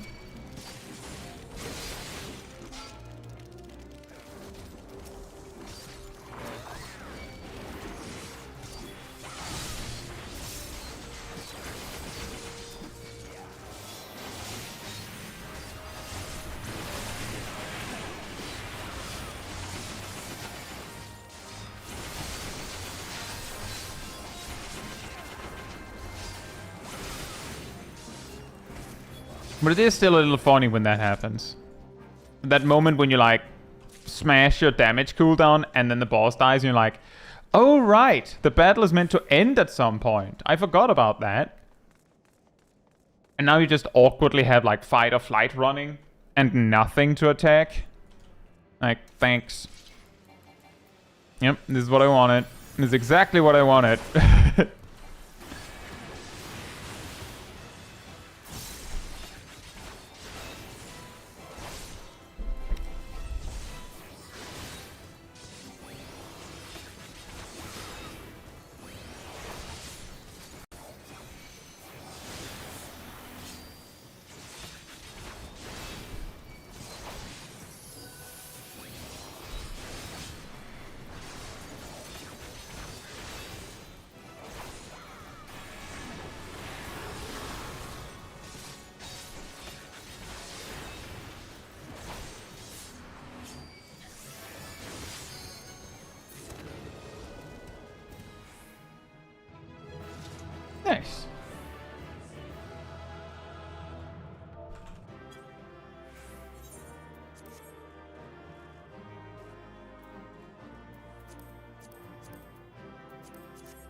Hey Luna, hope you're doing well.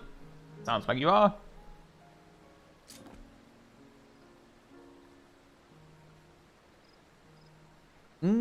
I will queue when it says 42.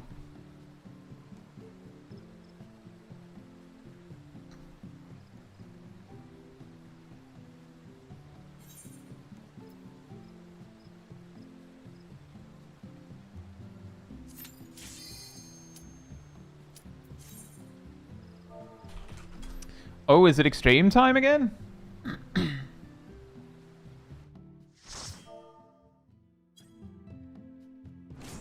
It is! And the Charles here!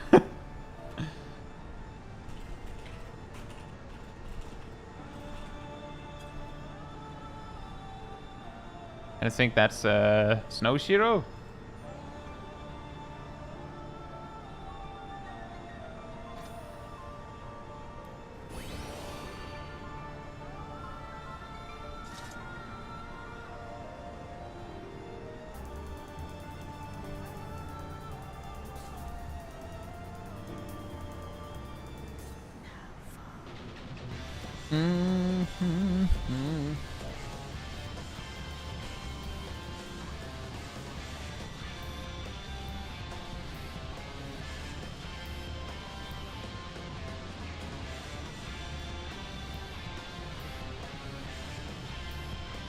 When you know the other tank knows what they're doing, then you're already pretty good. You're doing pretty well.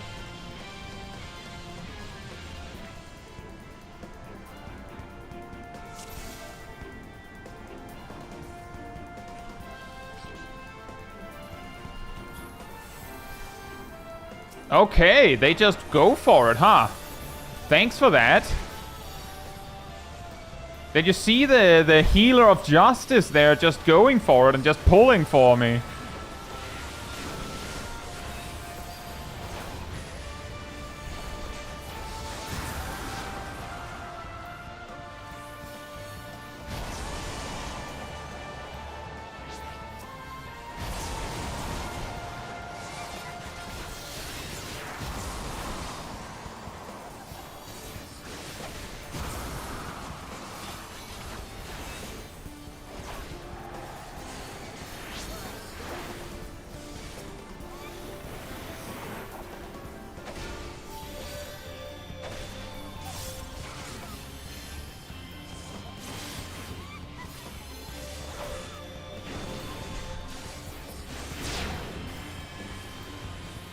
Bruh. Bread.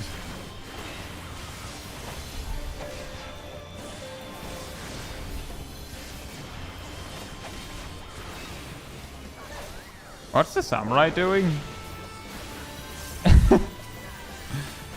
He wants to stand in front of the boss? Don't do that. They're circling the boss. They're trying to confuse the boss. I mean, you're just gonna die.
That's really bad.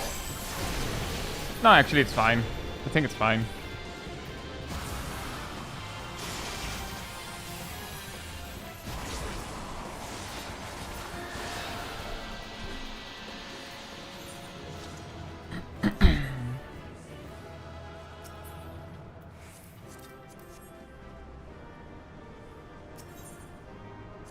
The trick is the attack takes a moment. And also, I'm pretty sure tanks can just live it. So, with that little HP, we could just 2-man it, double tank.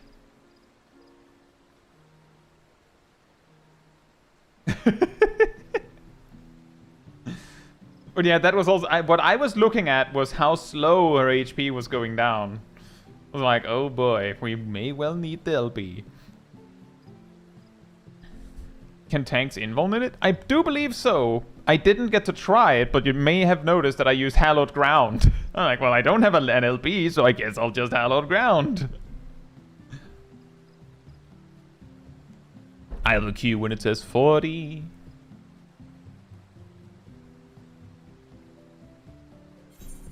But I'm just saying, I was like, I'm pretty sure tanks can survive it straight.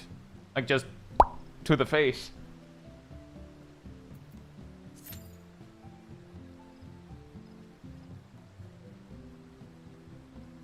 And Zav says you can also just mitigate it.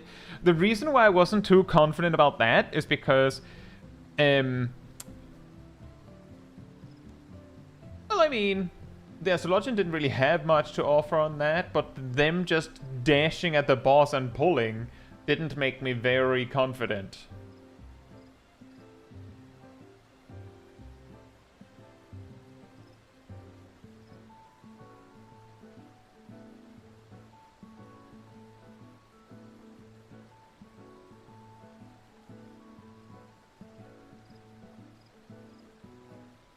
Snowshear laid down a lot. Okay, then we might have been fine, yeah. We may very well have been completely fine.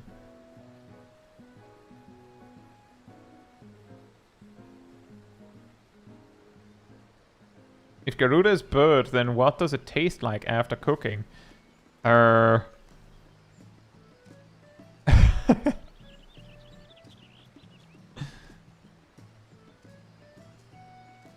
Beef. Sylvia says beef.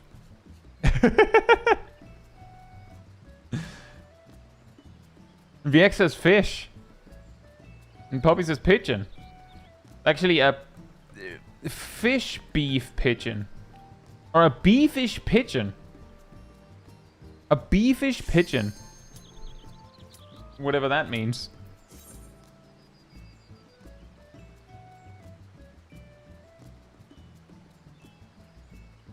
Like hot air. Like a cow that ate a fish that ate a pigeon.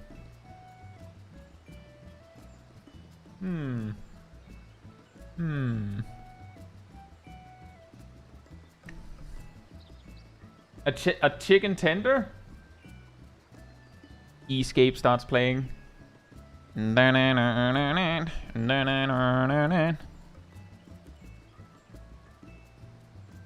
The chicken tenders, they're ready to fry. Oh, hi. That's what Omega tastes like. Uh-huh.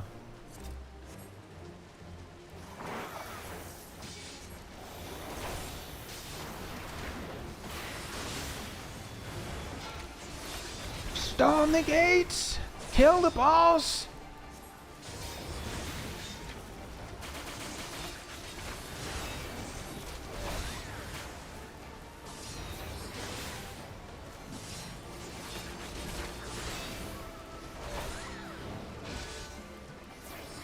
Oh man, those auto attacks really smart. Woo.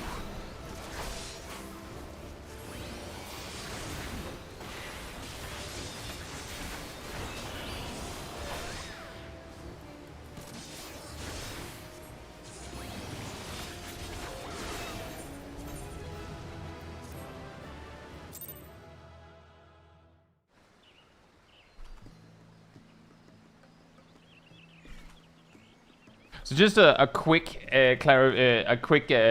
trick here. The reason why on those fights I'm like weaving this move in between.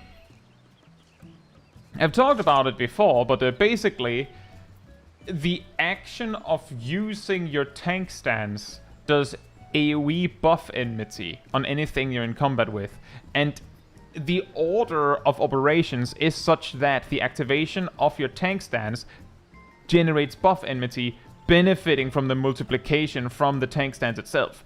So if no one else is attacking something, you can typically pick something up by just spamming your tank stance like that. So if you don't want to attack it, you can just do that. It doesn't work if the healer's casting a lot of healing or if anyone's attacking the target, but if you just need to pick things up, then it's actually pretty handy. He wants you not to burst the bubbles. Oh man. I will queue when it says 18.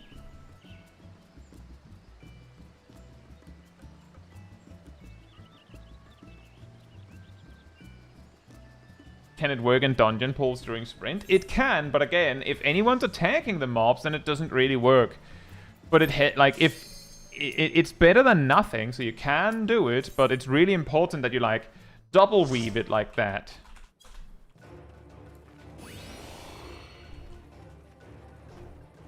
Oh man, it's a broccoli! We have a it's Tina Lee. Ah. Hey Tina Lee.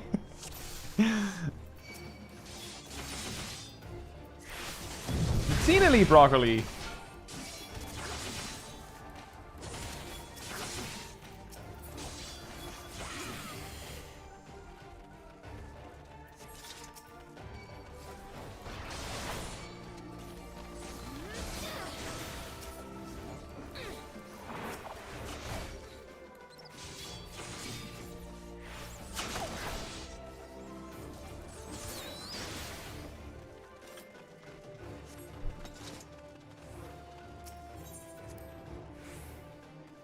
Broccoli is a rare nickname for a sprout conjurer.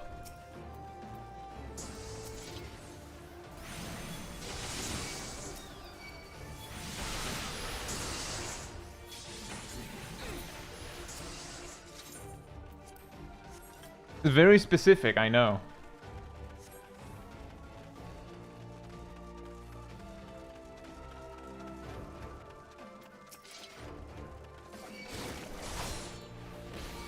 Stun!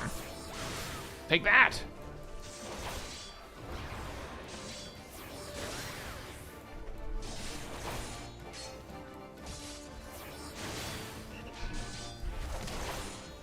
Blech.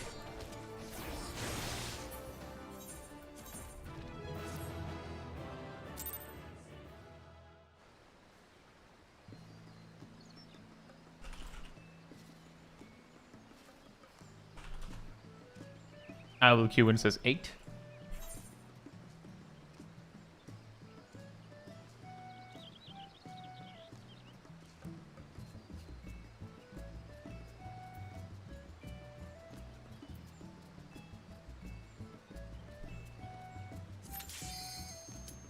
Instant replacement.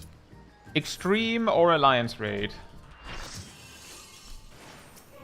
Neither! Okay.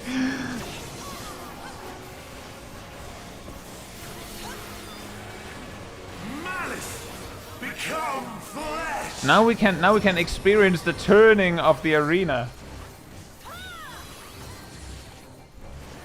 The ultimate power.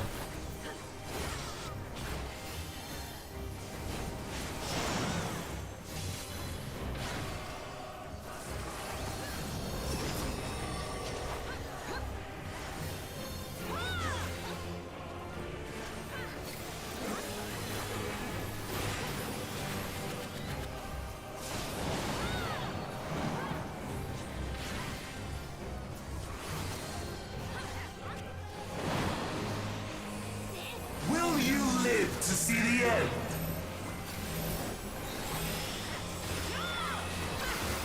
Yo!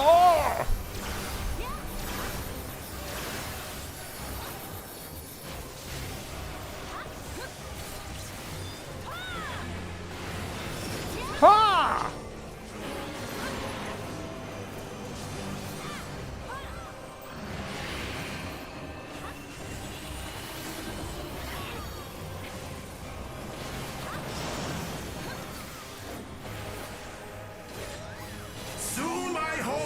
Zodiac shall be complete! Mine! All mine! Mine! All mine!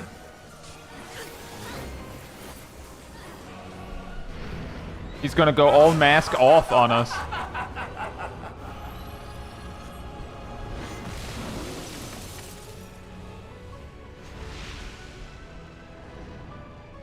That was a pretty nice timing with the music there. Zodiac!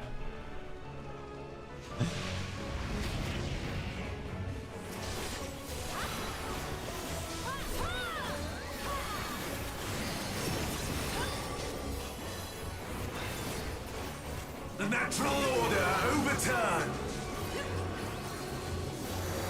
Mine! All mine! All in existence! Bent to my will! Good job, Zodiac. Sure showed us. Nailed it. My life's work! My masterpiece! That's a Yu-Gi-Oh card. Although I believe it's spelled different. My masterpiece!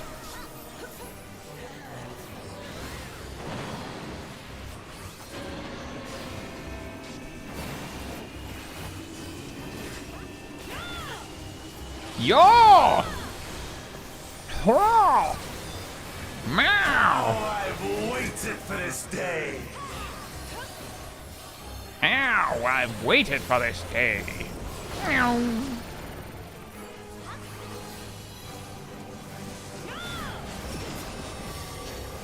Hey Justin, hope you're doing well. What's the problem with my keybinds?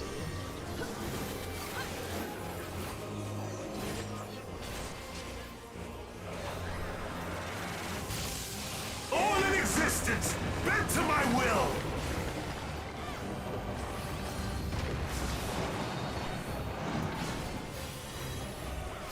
MMO mouse. Thumb The grid. great cataclysm, faithfully recreated!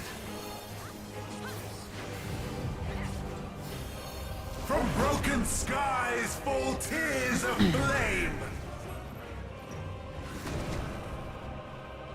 All shall burn!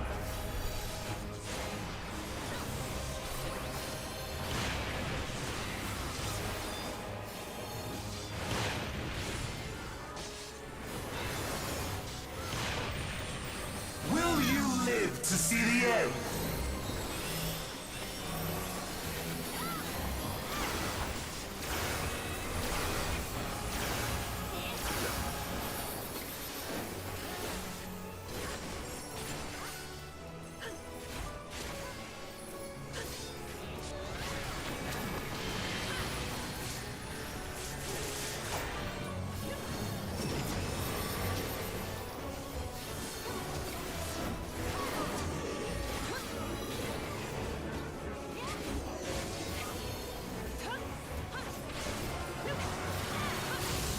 All in existence, bent to my will!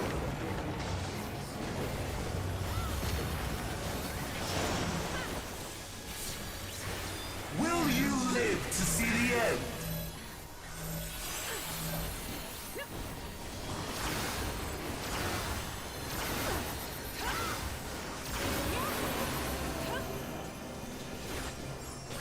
Exotericos. Sounds like a cool move. I want an ability called Exotericos. Don't you? I have no need for restraint.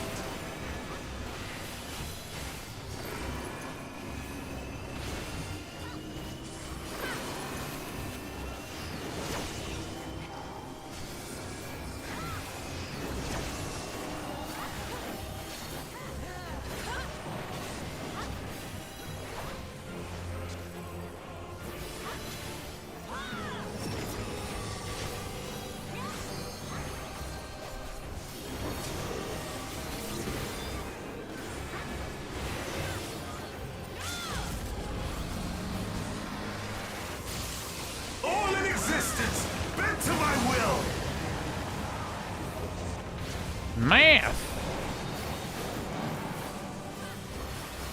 Will you live to see the end?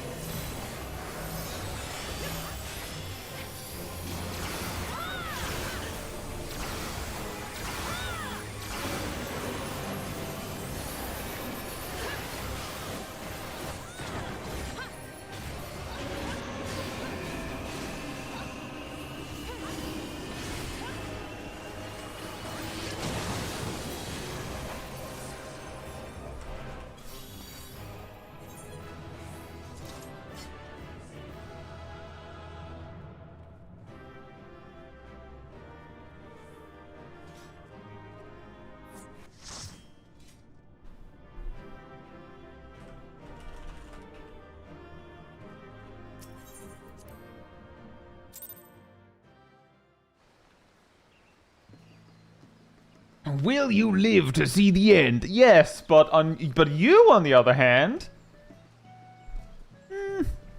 Anyway, I'll be right back, and then we'll continue. In the meantime, humanity restored.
Alright, I'm back.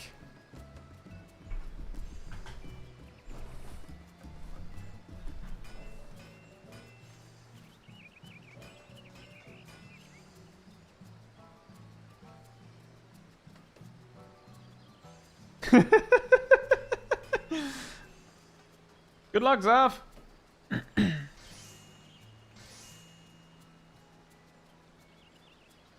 And hey, Mandalorian, hope you're doing well. Salutations back. I will queue when it says 05.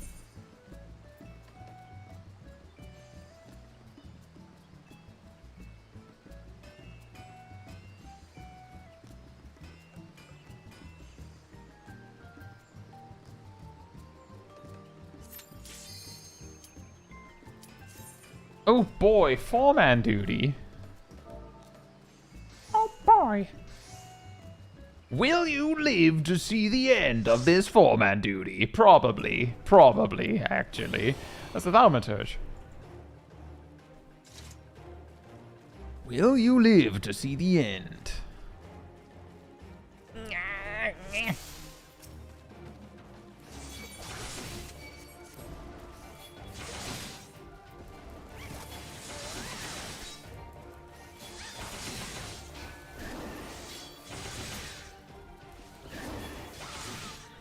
Thank you so much for the gifted membership, Harry. Thank you so much for the support. I really appreciate it. Hardest content.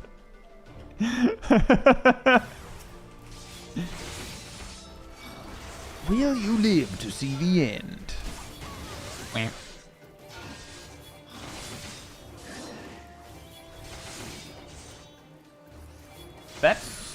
That's really funny.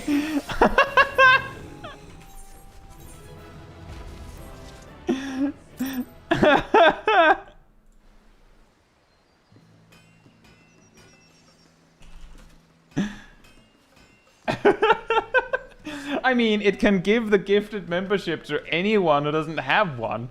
And Harry gifted a membership while not having one themselves. So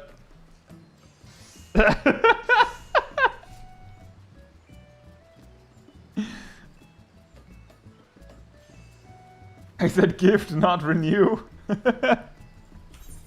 Alcuin says 47. I thought for a second I read it wrong.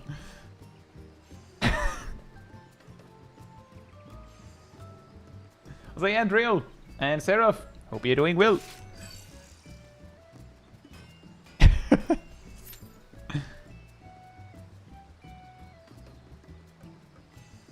Thank you for the gifted membership, Seros. Thank you so much. That didn't land on Seros on account of Seros already having one, though. If you love something, set it free. If it loves you too, it will come back.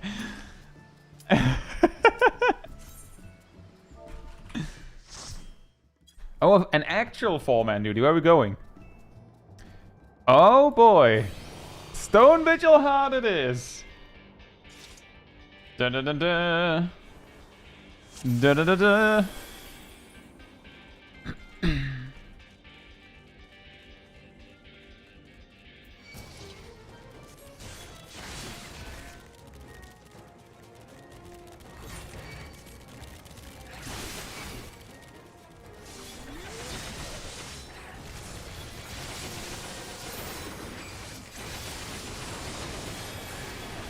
I think we have a panic healer.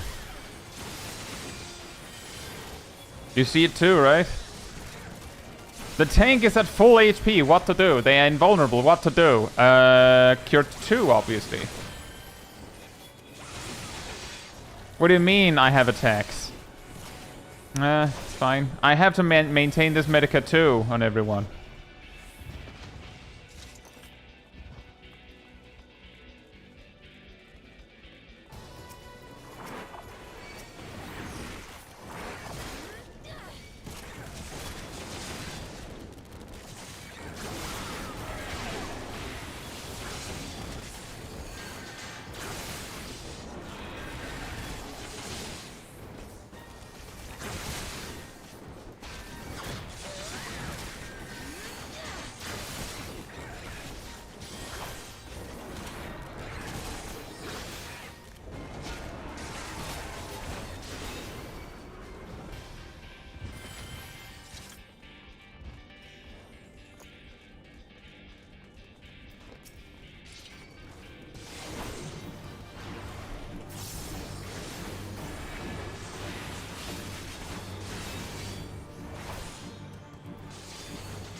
Well, the good news is that killing off the ads in an opposite corner like that is actually pretty smart.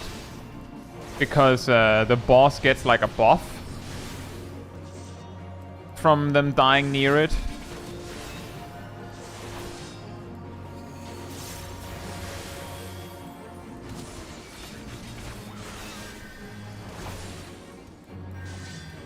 Hey Matthew, hope you're doing well.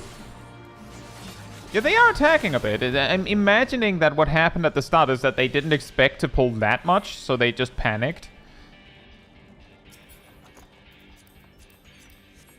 But it is still funny when they panic so hard that they're spam healing while the tank is at a non-moving full HP.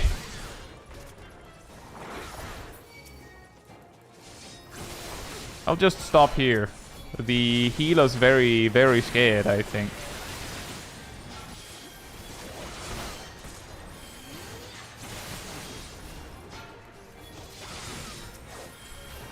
Only still a 4-second. Well, actually, only if the enemies are stunnable, and there was at least one enemy in that huge pack that was immune to stuns. The Wyvern.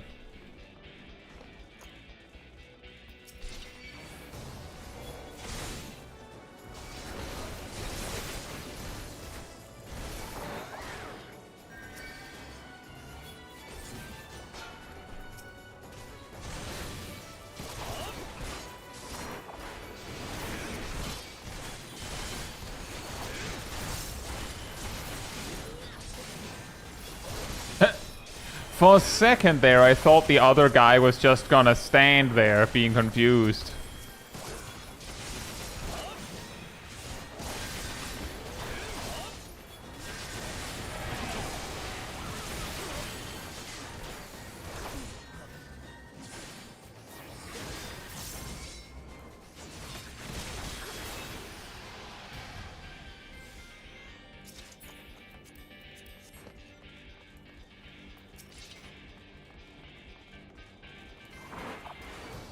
It's cannon time! Oh, I can't do it.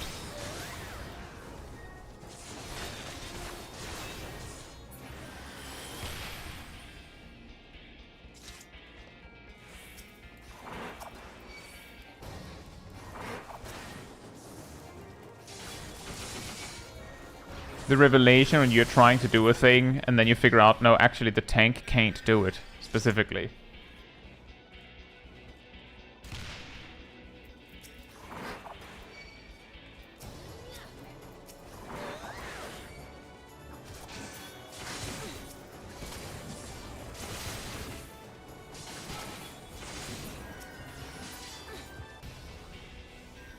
Huh?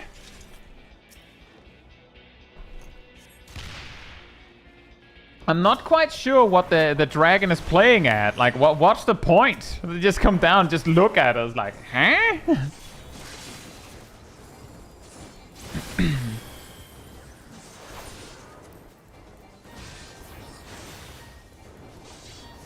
Forever, that's correct, but it's specifically casting that can't be interrupted. It doesn't count for interacting with things. And also, you get it at like level 64. So, you know, it's a little early.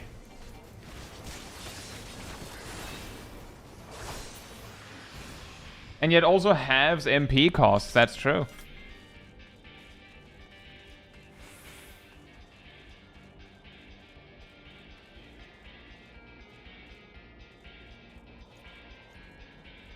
Hi.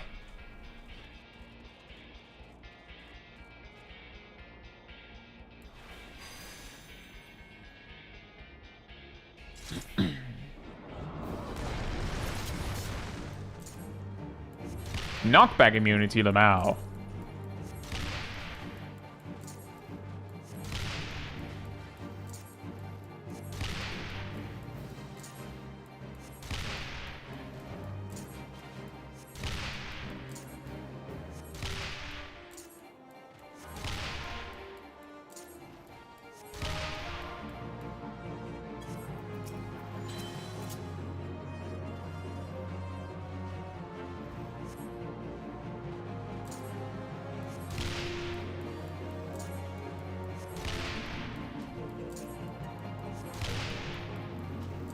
We like some heavy metal or something over this as we're just sitting here quietly firing.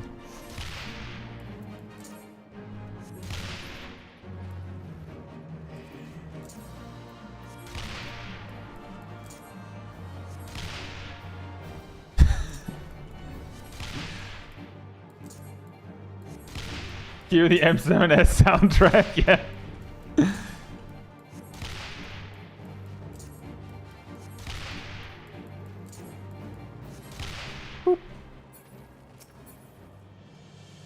It's one of those fights. It's not hard. It's really not hard. But it's one of those fights where if one or two players in your party just don't get it, then you might have a problem.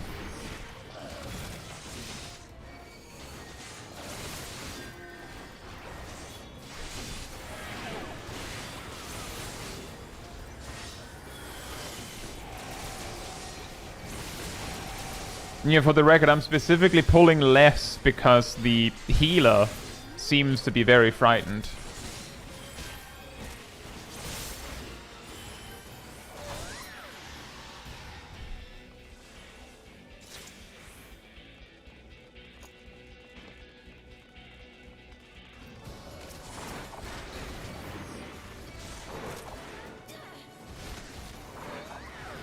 Oh, what a patrol room, huh?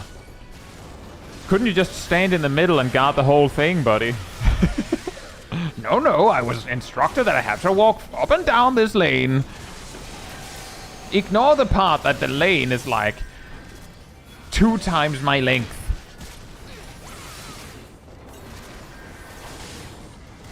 It's fine. I do my job well. I like to follow orders.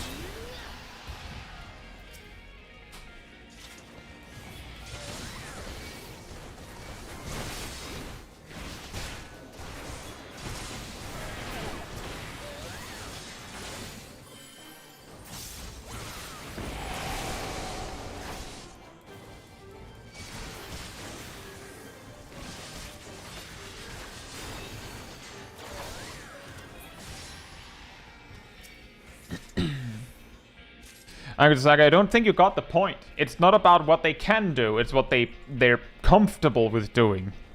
I could probably have pulled the whole thing and just expected them to do it. But how about we adjust to the party we have instead of the party we want to have?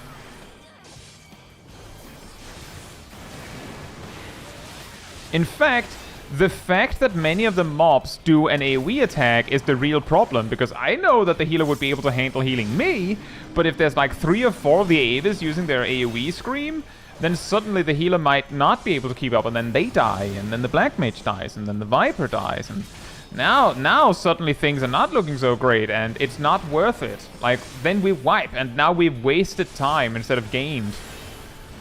That's the reason.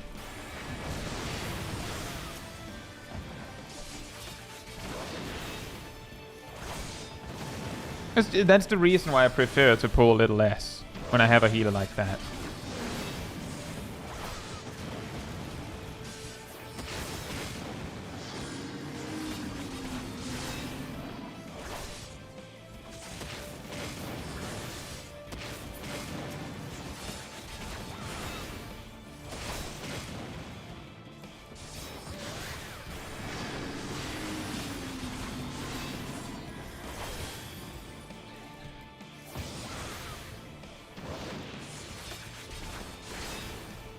It is a difficult conversation because on the one hand, I could also have been, like, on the other hand rather, I could also just have been like, nah, actually, I'm just gonna pull big. They have to learn it at some point.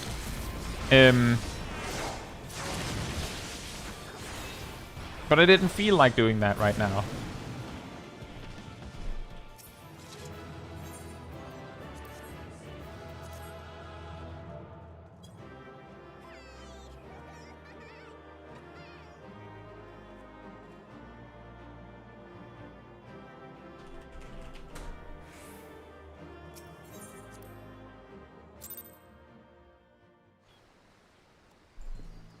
I will queue when it says 16.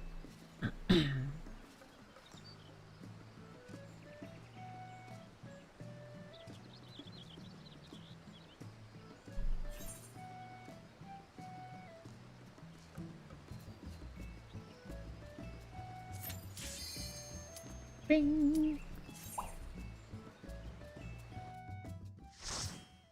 Indeed, forever. And one way to kind of show them how much they can get away with could also be by like, you know, pulling an amount where they can get away with a little more.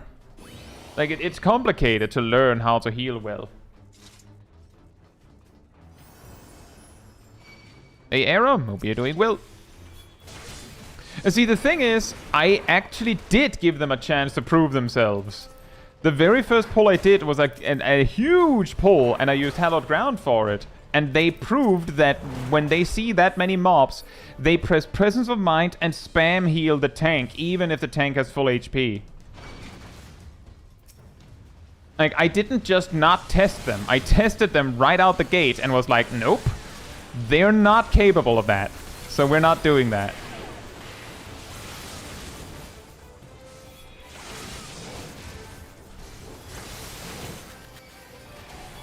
That's fair. And that's the point, is that I also test them. I just, you know, evaluate without necessarily having to wipe.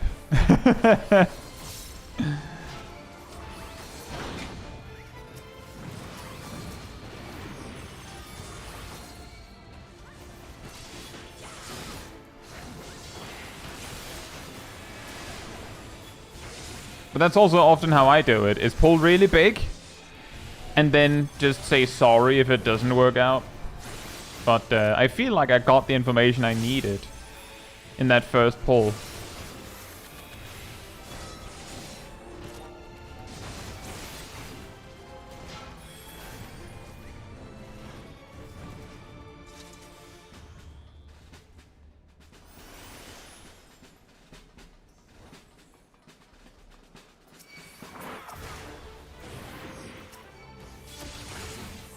Can't remember, does this work?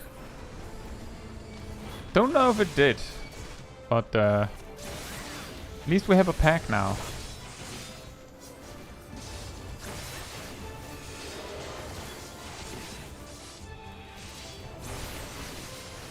One whole pack.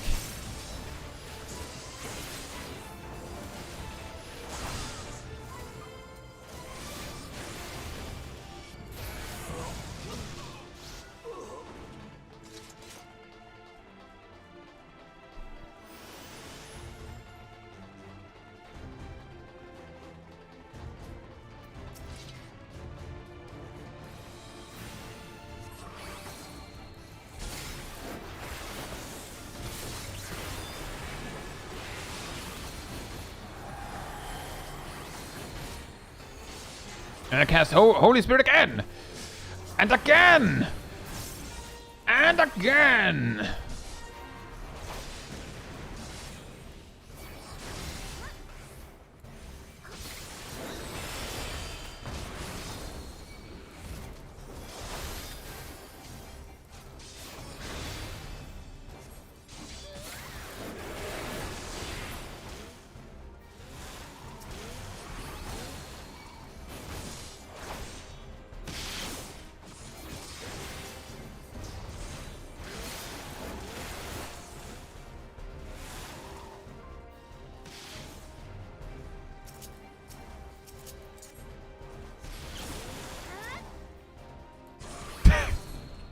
Oh no, there's a telegraph on me. What am I to do?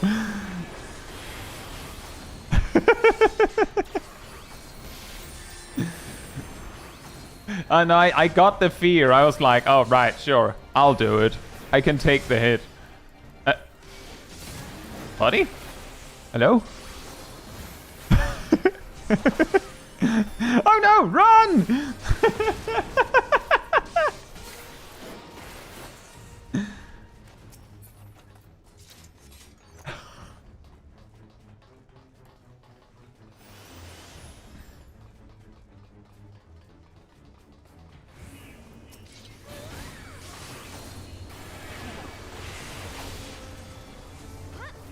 It was just really funny because they were about to use the artillery cannon thingy, and then they just changed their mind and ran away because the thing they were going to stun with the artillery cannon was looking at them. Like, yeah, just shoot. Send it. It's fine.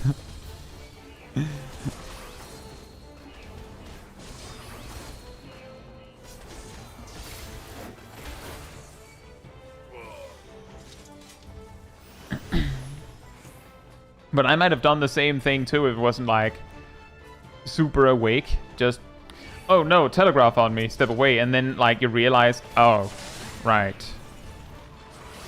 I could have just...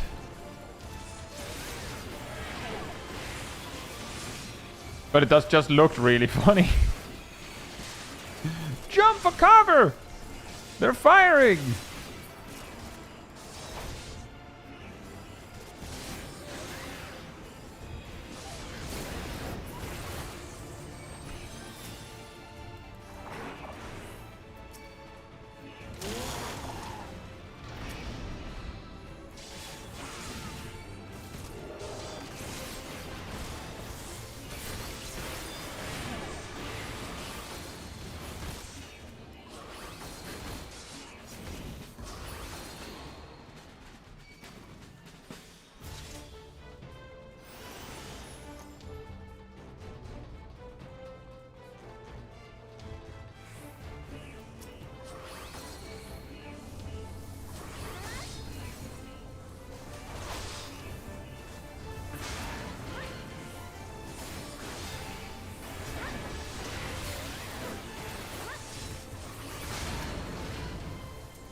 It looked at me, Mr. Tank. It's spooky.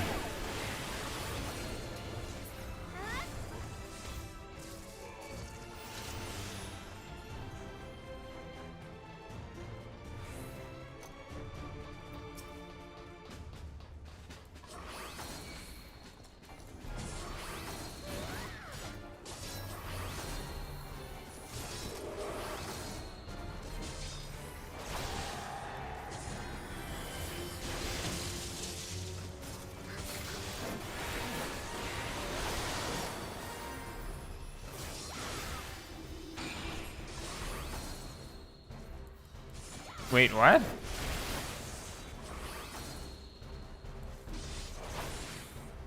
Now I'm very confused. It said on my screen a moment ago that Cat left a link shell. I'm pretty sure Cat now just wrote in the link shell. I'm very confused.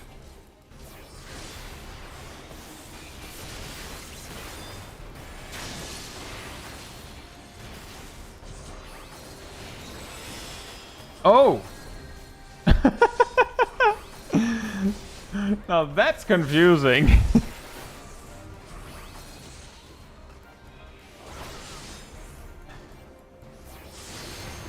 I'm sorry, Cat. I'm sorry that I got spoiled to the explanation.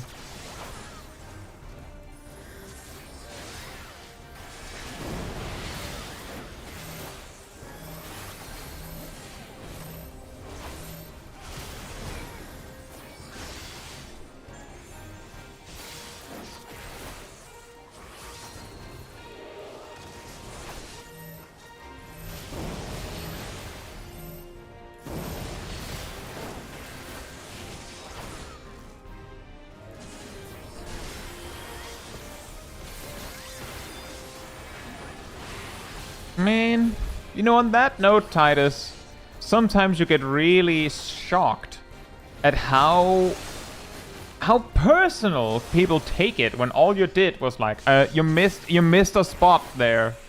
Like, calm down. I'm just helping.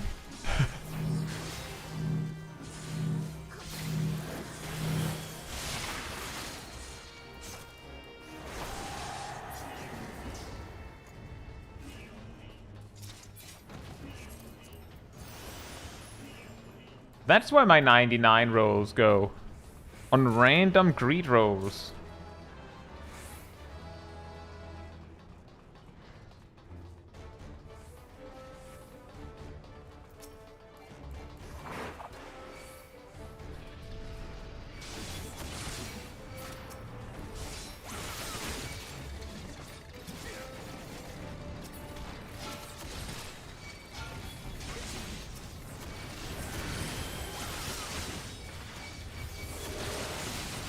ding, ding, ding, ding, ding, ding, ding.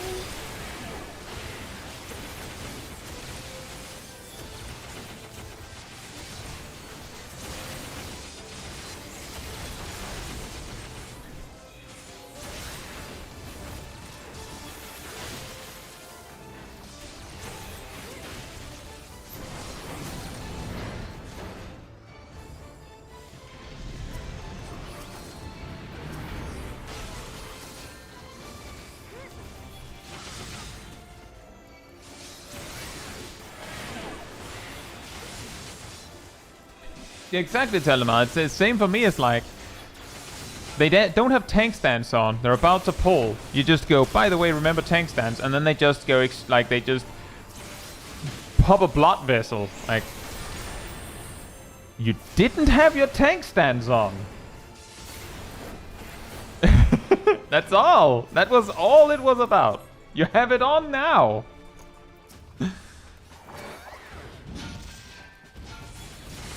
Exactly, it's not meant as a, idiot, you forgot your tank stance. It's straight up just, anyone could forget it.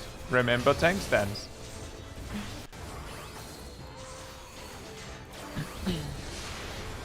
And the sooner you're reminded, the more easily it is dealt with. So it's like, if I wait until it's already bad before reminding you, then what? In before you just get mad because it didn't remind you sooner. Because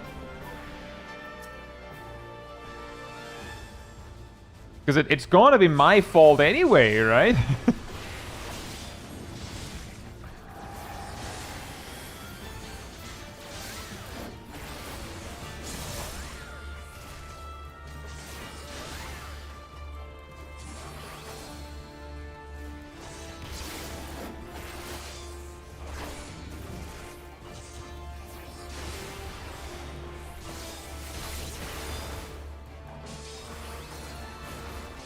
Exactly, Era.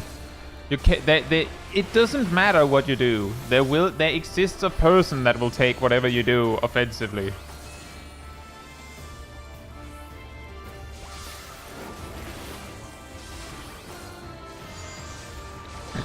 Was it Shiva hard, Kiwi?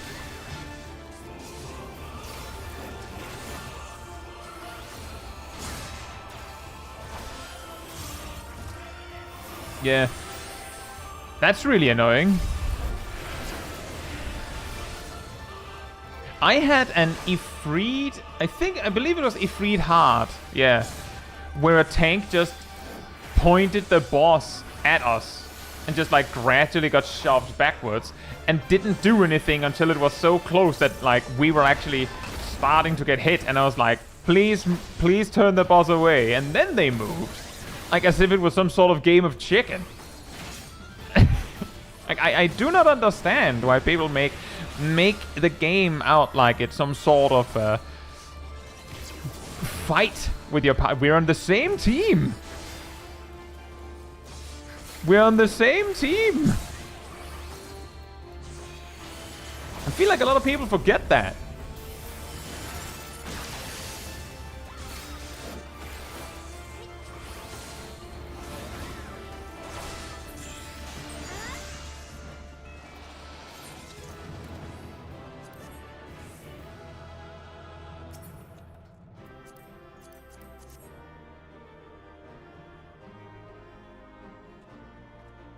There's no I in team, and I'm the main character.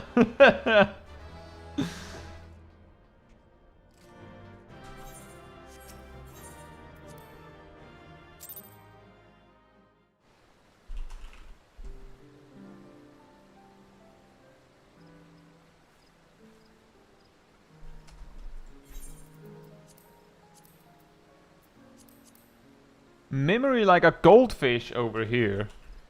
Exit the duty and immediately go, what was the name of that duty again?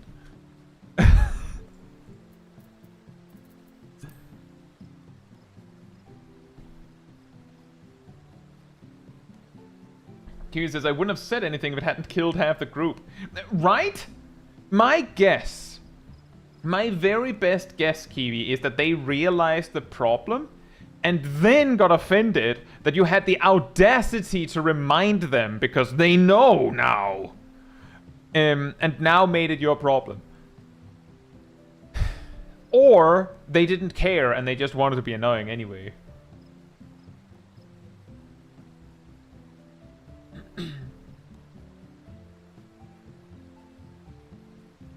See, the thing is, Agatha-saga, is that as long as you keep it polite, then there's nothing they can do to actually, quote-unquote, catch you. And their behavior, while less accurate to report, if they do it, and enough people report them for it, I'm pretty confident that they'll eventually get a talking to.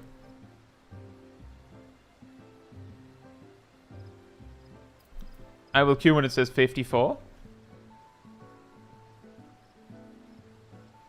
A 13-year-old who can't deal with feedback? Probably. Or it's someone who's mentally 13 years old.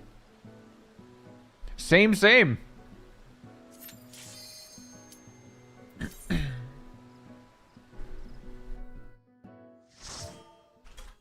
Oh boy. Oh boy.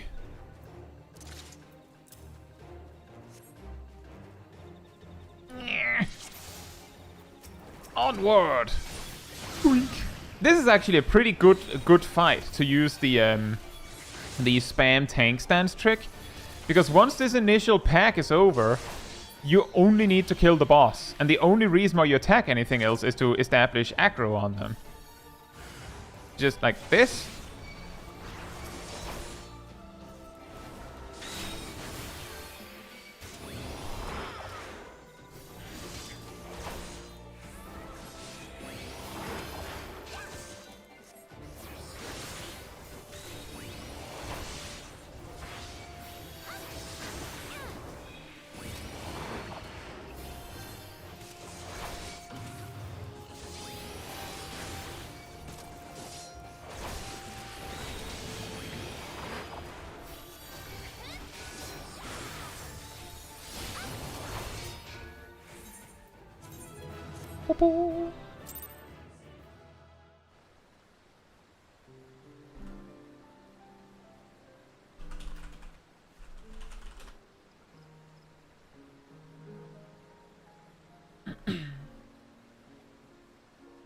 Hey, Uber Penguin, hope you're doing well.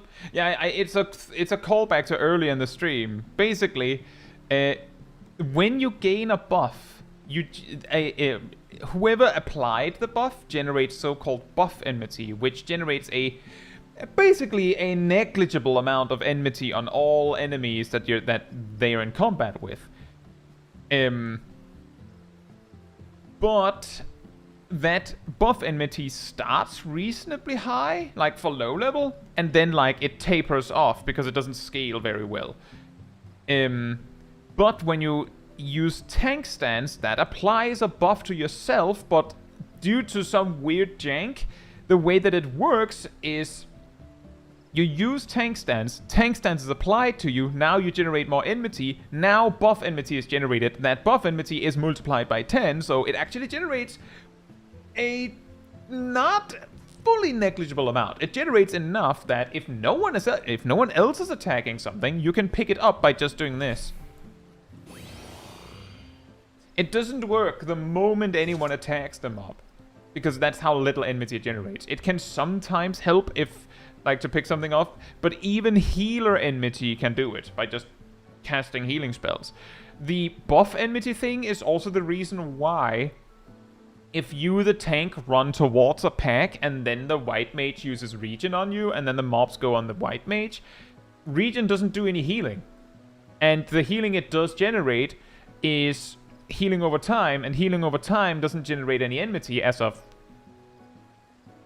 mid-early Endwalker.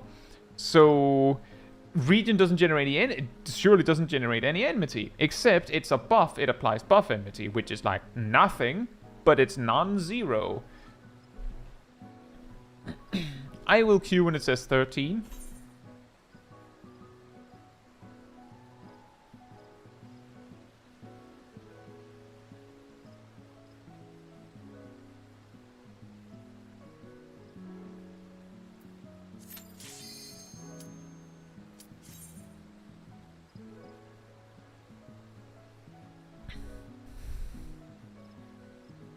And we're getting a lot of guild tests today.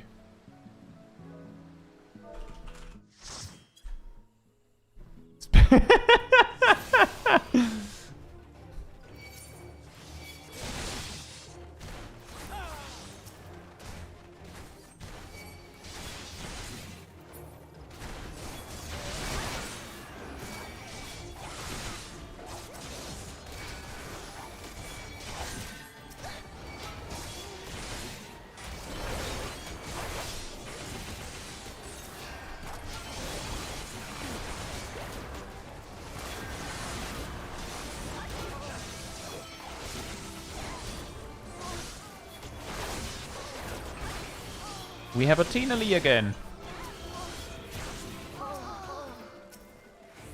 Very nice.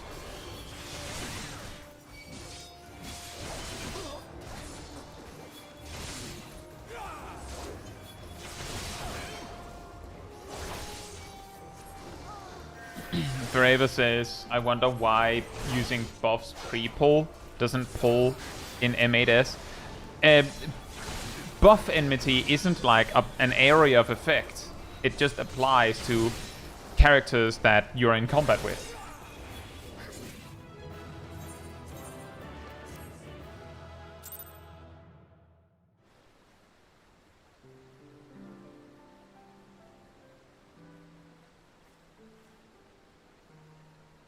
I will queue when it says 56. Hey Malleable, hope you're doing well. I would be very surprised if they overhauled the mentor system in 8.0. I feel like they have more important things on their plate. So it would very much surprise me if they did that.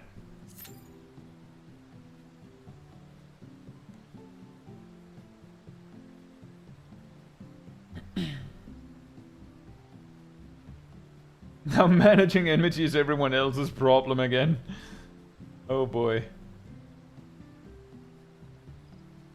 But it is weird, just like logically, that a boss in a boss fight situation just stands there letting you buff up and stuff. But in the case of something like M8, you know, it's a wrestling match. He'll let you like pump up the crowd, whatever you need to do. You do your thing. Go on. And also video game logic. But specifically in the context of all of the Arcadion bosses, it makes sense that they'll just let you have it.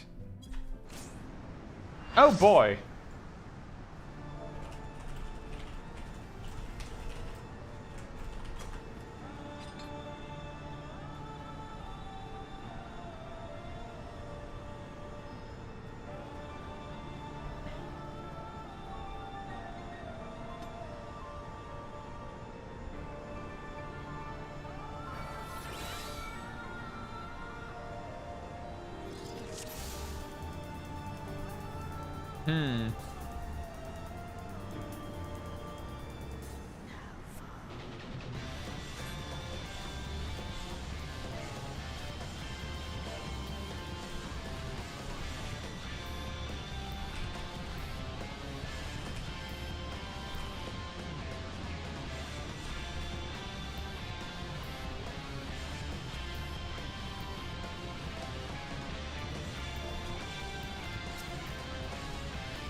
You see, the funny thing is that because we had tanks that both knew, I didn't really have to explain anything last time.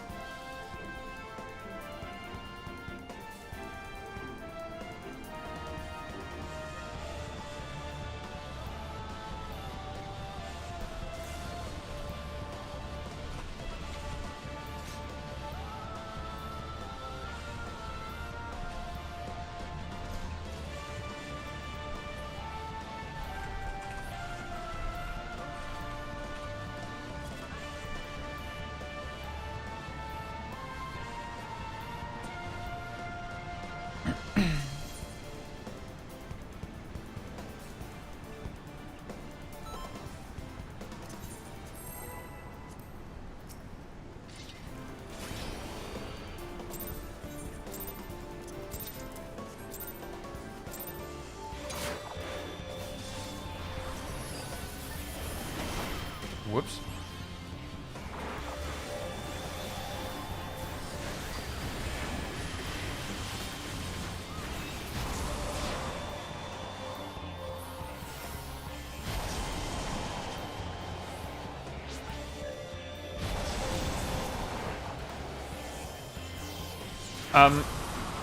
What? What's she doing? Did you see that?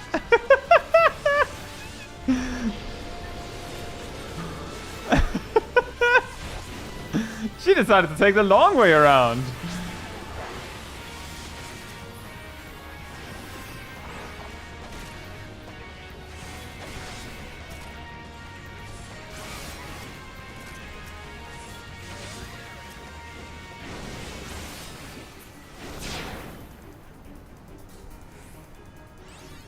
Yeah.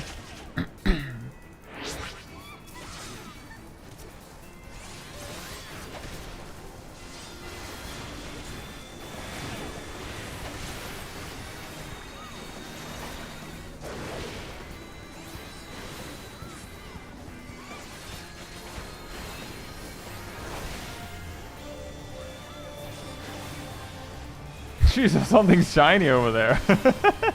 Ooh. Yoink.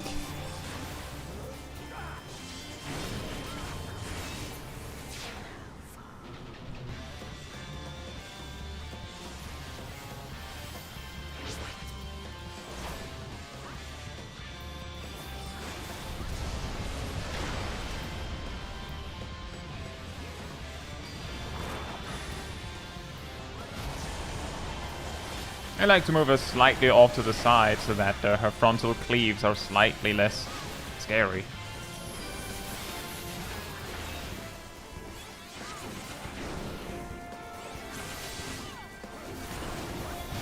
I wonder if someone is going to be real scared now that we broke the spiny plume early.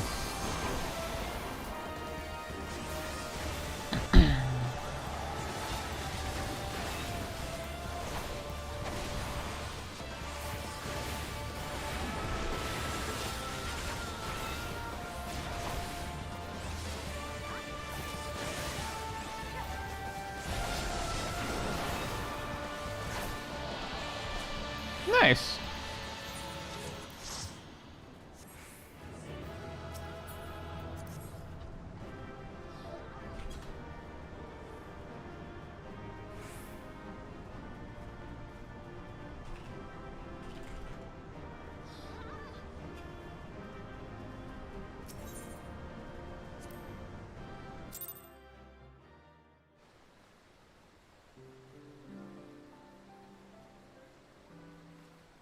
The other tank, just in case it wasn't clear, I asked them if they wanted to take Garuda and Zapana or just Chirada and go south, and they said they didn't care.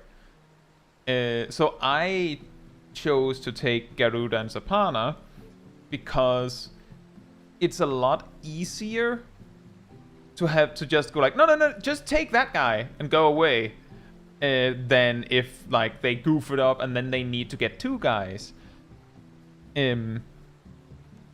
It's a lot easier to fix it, I feel like. And also, Garuda and Zapana is the harder thing to tank because they have the slipstream you want to dodge. And you're going to be tanking both for longer because Chirada's prio kill. So I felt it made more sense to put me in that position. Also, Dark Knight has better burst damage than Paladin, so putting the Dark Knight on the ad you want to kill first, it makes a lot better sense. Like, they'll be able to help with killing it faster. Bachelor says, which primal would you say is the hardest to fight? You mean among the, like, A Realm Reborn extremes? Is that what you mean? And that's also true, Agutu Saga. Exactly.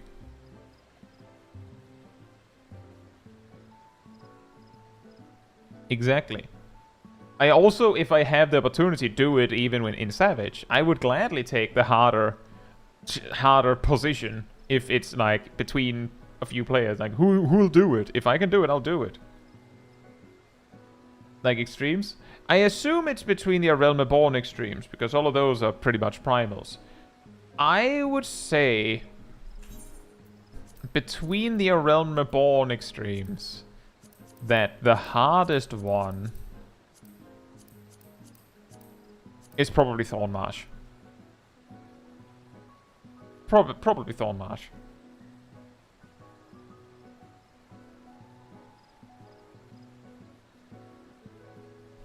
Because coordination, yes. I feel like it's also the one where it is most likely that you wipe and you're like, what happened? And like most of the party is like, most of the time, with other Around the Born extremes, you have an idea of what went wrong. Brunkroll says, really? Isn't that one of the first AI extremes you get, though? I mean, they're ordered. It's the 5th one you get, chronologically speaking. Like, it's the 5th one that was added. It doesn't matter what order they're added in. Like, let me put it like this, Brunkroll. I'm saying Thornmarsh considering everything involved. Ultima Weapon is extremely easy because it's designed for item level 61, weird number, but you can do it with item level 130, which means that it has one mechanic that matters. Pretty much. And that mechanic, while not trivial and very, very mean if you don't get it right, is very easy. Like, if you have a party that knows what they're doing, Ultima Weapon Extreme is one of the fastest duties that is not a guild test. Moving on from Ultima Weapon, I would say that Shiva Extreme is the 2nd easiest. Like, just after Ultima Weapon, it's Shiva. Which is really strange, probably. But that's simply because she doesn't really have that much coordination. She has a poorly visualized stack marker and a poorly visualized, very wide frontal cone. Most everything else is just dodge. Hey Corb, hope you're doing well. Which makes her, like, mechanically pretty easy. But she is the quote-unquote hardest because she has the highest item level sync. Like, she's actually the youngest of all the Realm of Born extremes. So she gives you the least leniency in terms of item level sync. 3rd easiest, I would probably say Titan. Importantly, with the fact that back in the day, his landslides sending you to the, like, off the arena meant you can't get back. Like, you were straight up just dead down there, so people couldn't res you. But that's not the case anymore, which makes him a lot easier. Like, genuinely, the only thing you need to do this fight is you need the tanks to put him off to the edge, and you need the ads to be handled wisely, and you need the jail to be done correctly.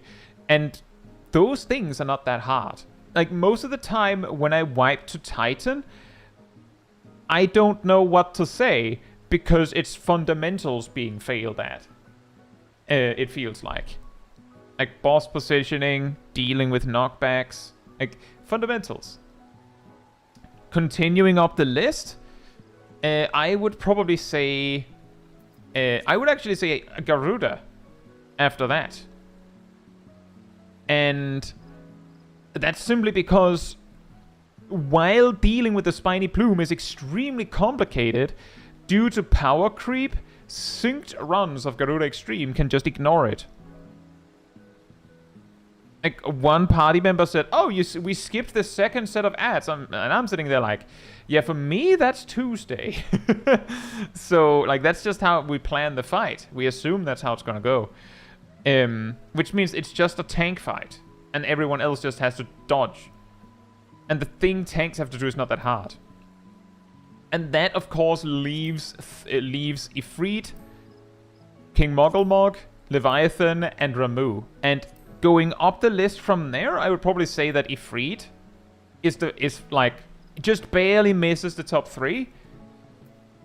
And the main reason for that is that he has the Searing Winds that allows one healer not paying attention to make it impossible to win. I'm glad to hear that, Ko. I'm glad you enjoy it. Thank you so much. And there's also something with the... Like, he has a lot of smaller things that are a little bit weird, but it's mainly the Searing Winds that suddenly makes him jump to the top 4, but not the top 3. And then in the top 3, I think I would put Leviathan as number 3. What he has going is Wavetooth Sahagin. If you don't prioritize the correct ad, you lose. And there's just a lot of random stuff going on. And then there's press the button at the correct time. But it's specifically the Wavetooth is really what makes this evil. There's also the part that because of the design of World Eater here, hey Chrissy, hope you're doing well. Because of the way that the fight goes, there's just a lot of random stuff going on, and because ads have such a high priority, it's a fight where, like, when we got it earlier, I almost said, by the way, hold your cooldowns for ads. It didn't end up mattering, but I almost said that because it might have mattered. It has mattered on clears for me. And that's a really weird thing to have to deal with in an extreme at all. In like, that's something that is normally not super important in extremes. And then number 2 is, of course, Ramu. He has orbs. He has people need to work together. They need to actually hit others with circle AoEs. Very confusing. He has the tethers. You have to manage these orbs like a resource. There's a tank swap that, like, if you don't do it right, you wipe. Just like that. And then there's Dawnmarsh on number 1. And it's simply because it deals with so many things that are not normally present in duties.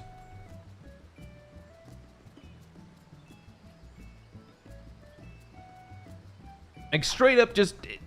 Oh, you have to carefully whittle them down. Don't kill them. No. You have to really plan when you do that. The way you tank switch is that you pass the king around. You don't actually tank switch your unique ad. And you need to drag the tank away from other Mog's guards. And each Mog's, like, they have different combo attacks. Like, there's so much stuff in the Thornmarsh fight that is just really weird. Which makes it, in my opinion, the hardest one. But I also, of course, come into the fight with the perspective of someone doing mental roulette. If I remember correctly, wasn't Thornmarsh... Like, somewhat recently, I did a stream where we did a speed run of doing all of the A Realm Reborn extremes synced, but in a 4-man. Wasn't Thornmarsh the one we wiped to the most? Like, that's not a very good comparison, because, like, what if you're missing 4 players? It's not quite the same, is it? But I'm pretty sure that it was.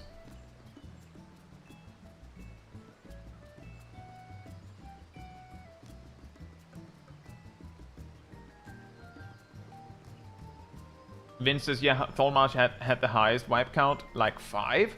Exactly. And I do believe it was like mechanical wiping. It wasn't like, oh, we hurt them too much. It was straight up just the mechanics got us.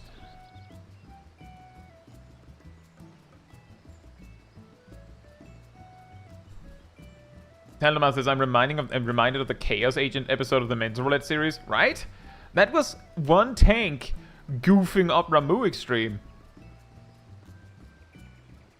Admittedly, if you had a party of 7 players that knew exactly what needed to happen on Ramu Extreme, like 7 solid players, and then player 8 was a Chaos Agent that had to, like, actively try to wipe the party, I think you might be able to, like, make it work.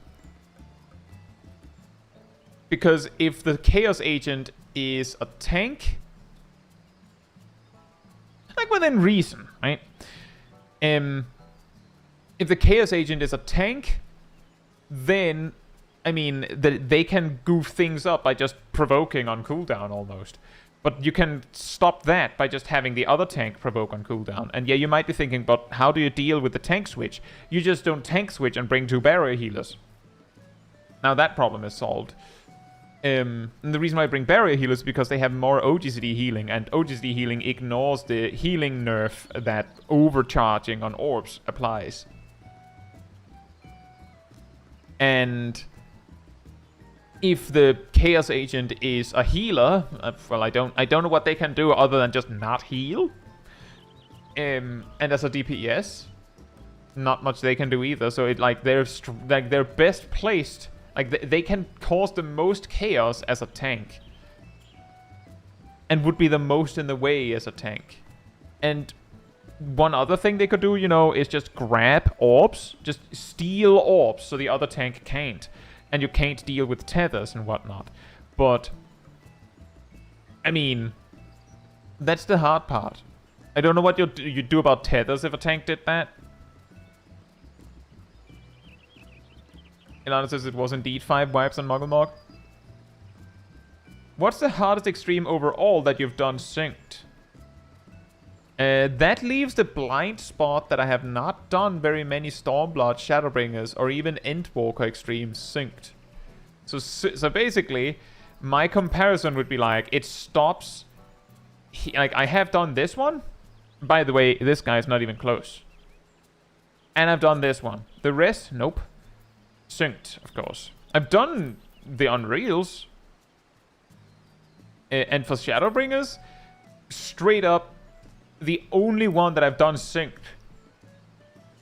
on current patch, like on content, was Diamond Weapon. And for Endwalker, I tried Barbaricia, and we tried Golbez.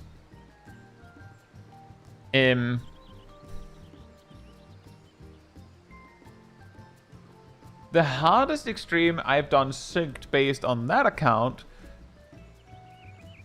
I think I would say Golbez among the ones that I've done.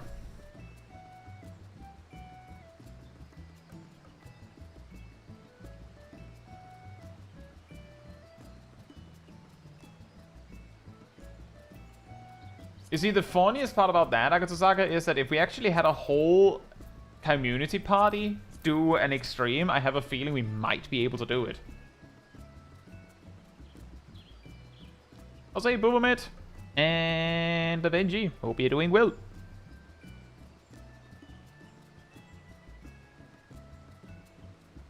I would also say it's a little difficult to weigh the Dawntrail extremes, because some of them are getting easier synced as time passes.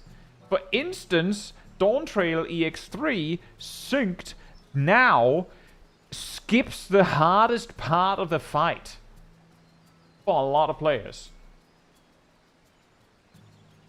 So I would have to like actually evaluate it, assuming that that's how it plays.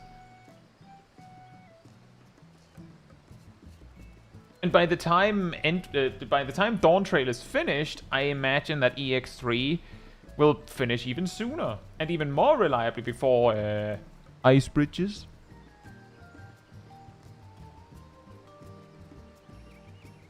Jose Tranvo, hope you're doing well.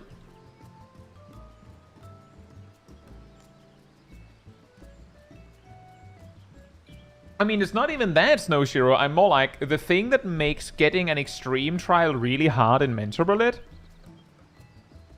is the fact that you will almost certainly have several players that have no idea what they're doing or what they're meant to be doing. Like, I've mentioned before that when you go into MSQ Roulette through Mentor Roulette, like MSQ Roulette in general is where you get the weirdest players that do the weirdest stuff. You know, the second weirdest place, like the place with the second weirdest players is Extreme Trials in Duty Finder, because a lot of those players are there because they don't interact with the community at large, so they don't know that they're playing completely wrong. Those are like second place, and the only reason they're second place is because you don't meet very many. Well, the trick, Ron Kral, is my advice is if you're going to queue for through Duty Finder for extremes, I would highly advise you to look into a guide for the job that you're playing. I would also advise you to look up a guide for the duty. And I'm saying that to you because I have you now to tell you to do that. Because it's a very bad idea to show up unprepared for a duty like that.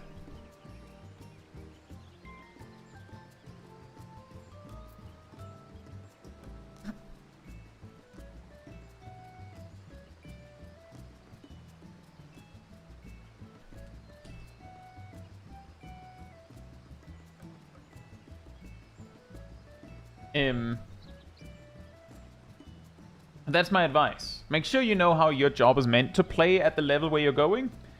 And, you know, check a guide for the boss. And if you're like, but I want to do it blind. If you're like, I want to do it blind, then you're cheating yourself by queuing into it. Because the other players there might not be blind. And you're getting spoiled by seeing them do the fight correctly. And if you say no, I want to do it blind, when the mentor offers to explain it, then you're a jerk to the people that do want the advice. So yeah, exactly. If you go in wanting to be blind, then you're just getting carried, is what you're doing. I would also say Chimera is a boss that, let me put it like this. If the duty is featured in this list, high-end trials, then I highly advise you look up a guide before going in. If they're in this list, it's probably fine, but you know, I'm not gonna be mad over someone having done their homework. I'm just saying you don't have to for these. It'll be fine. But for these, it's too hard for some players.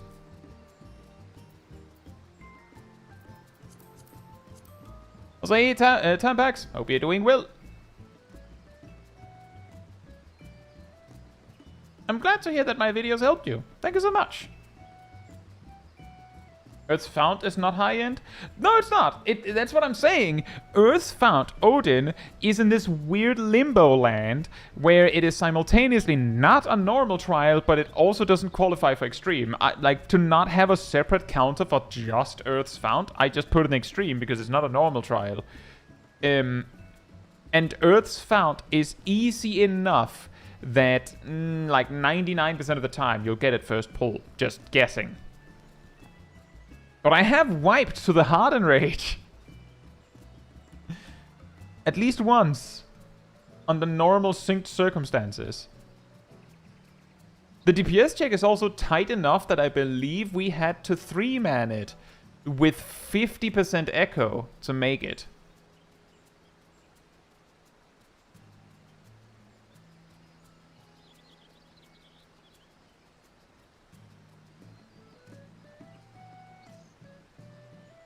You know, the best one, Broncrawl, is that sometimes the extreme version has the same mechanic as the normal hard version, except they flipped it.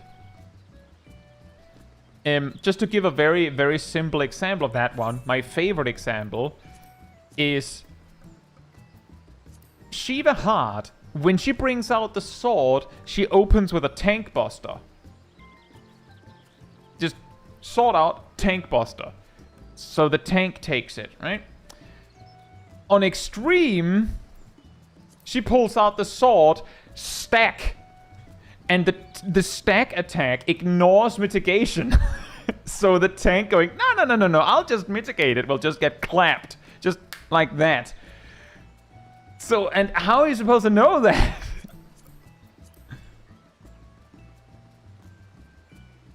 Can you point me on a direction where to find info on what has changed for warriors in Stormblood? I don't think there's necessarily like a list. The important stuff, I guess, is you don't have an enmity combo anymore. Tank stance is just, you just turn it on. It just makes you do more enmity. There's nothing else.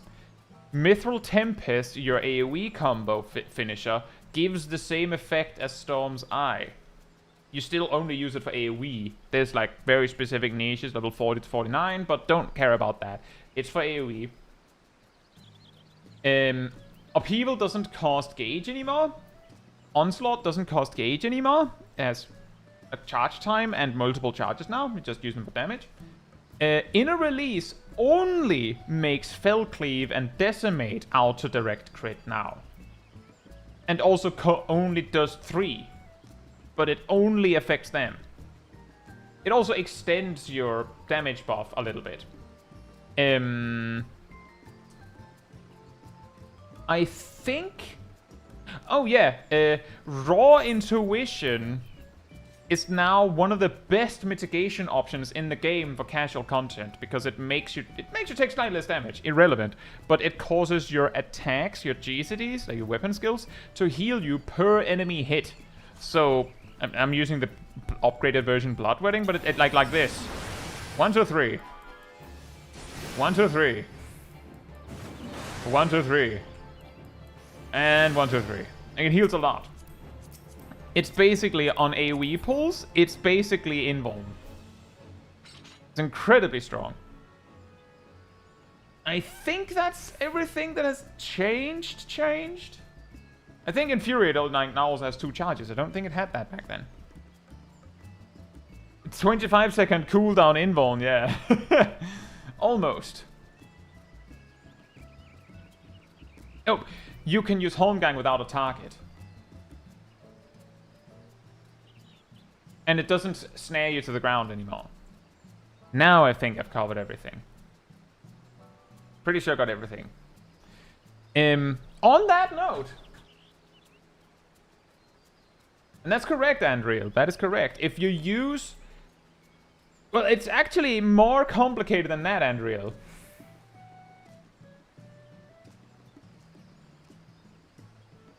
It's more complicated than that.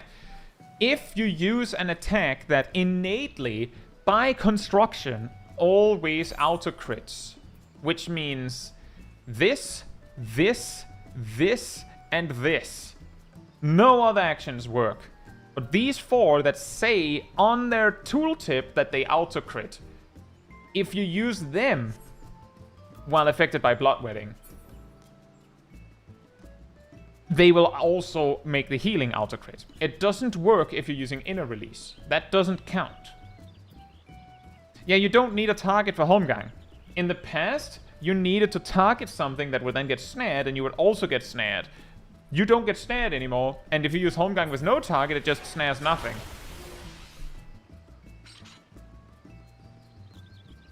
Also, importantly, if you don't target anything, then you don't stand to risk losing it, because it ends early if your target that you snared dies.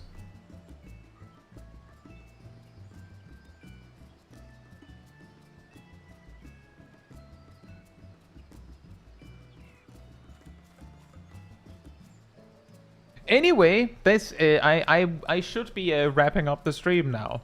So, see here. If you would like to be part of the Discord community server, there's a link right there in the chat. There you'll find the weekly schedule where you can see what else is coming up in the coming days. I usually update it Sunday and Monday. You'll also find the announcement room with links to videos and streams when I put them out. And if you grab the reminder roll in the role assignments room, you'll get a notification whenever I post a video or stream. As well as an extra one around 15 minutes before stream starts, so you can catch it right when we go live. And if you'd like to support the channel even more directly, you can become a member, you can subscribe, you can follow, you can like the stream, you can cheer, super chats, all of that good stuff helps the channel. If you don't like any of that, there's also a Ko-Fi link appearing right now in the chat from Aradil. The Ko-Fi link. It all helps support me and the channel directly, so I can focus on doing stuff like this with all of you. So thank you so much for the support. But that'll be it from me tonight. So good night, good morning, afternoon, or evening, depending on where I am in the world, and I hope to see you all very soon. Bye bye!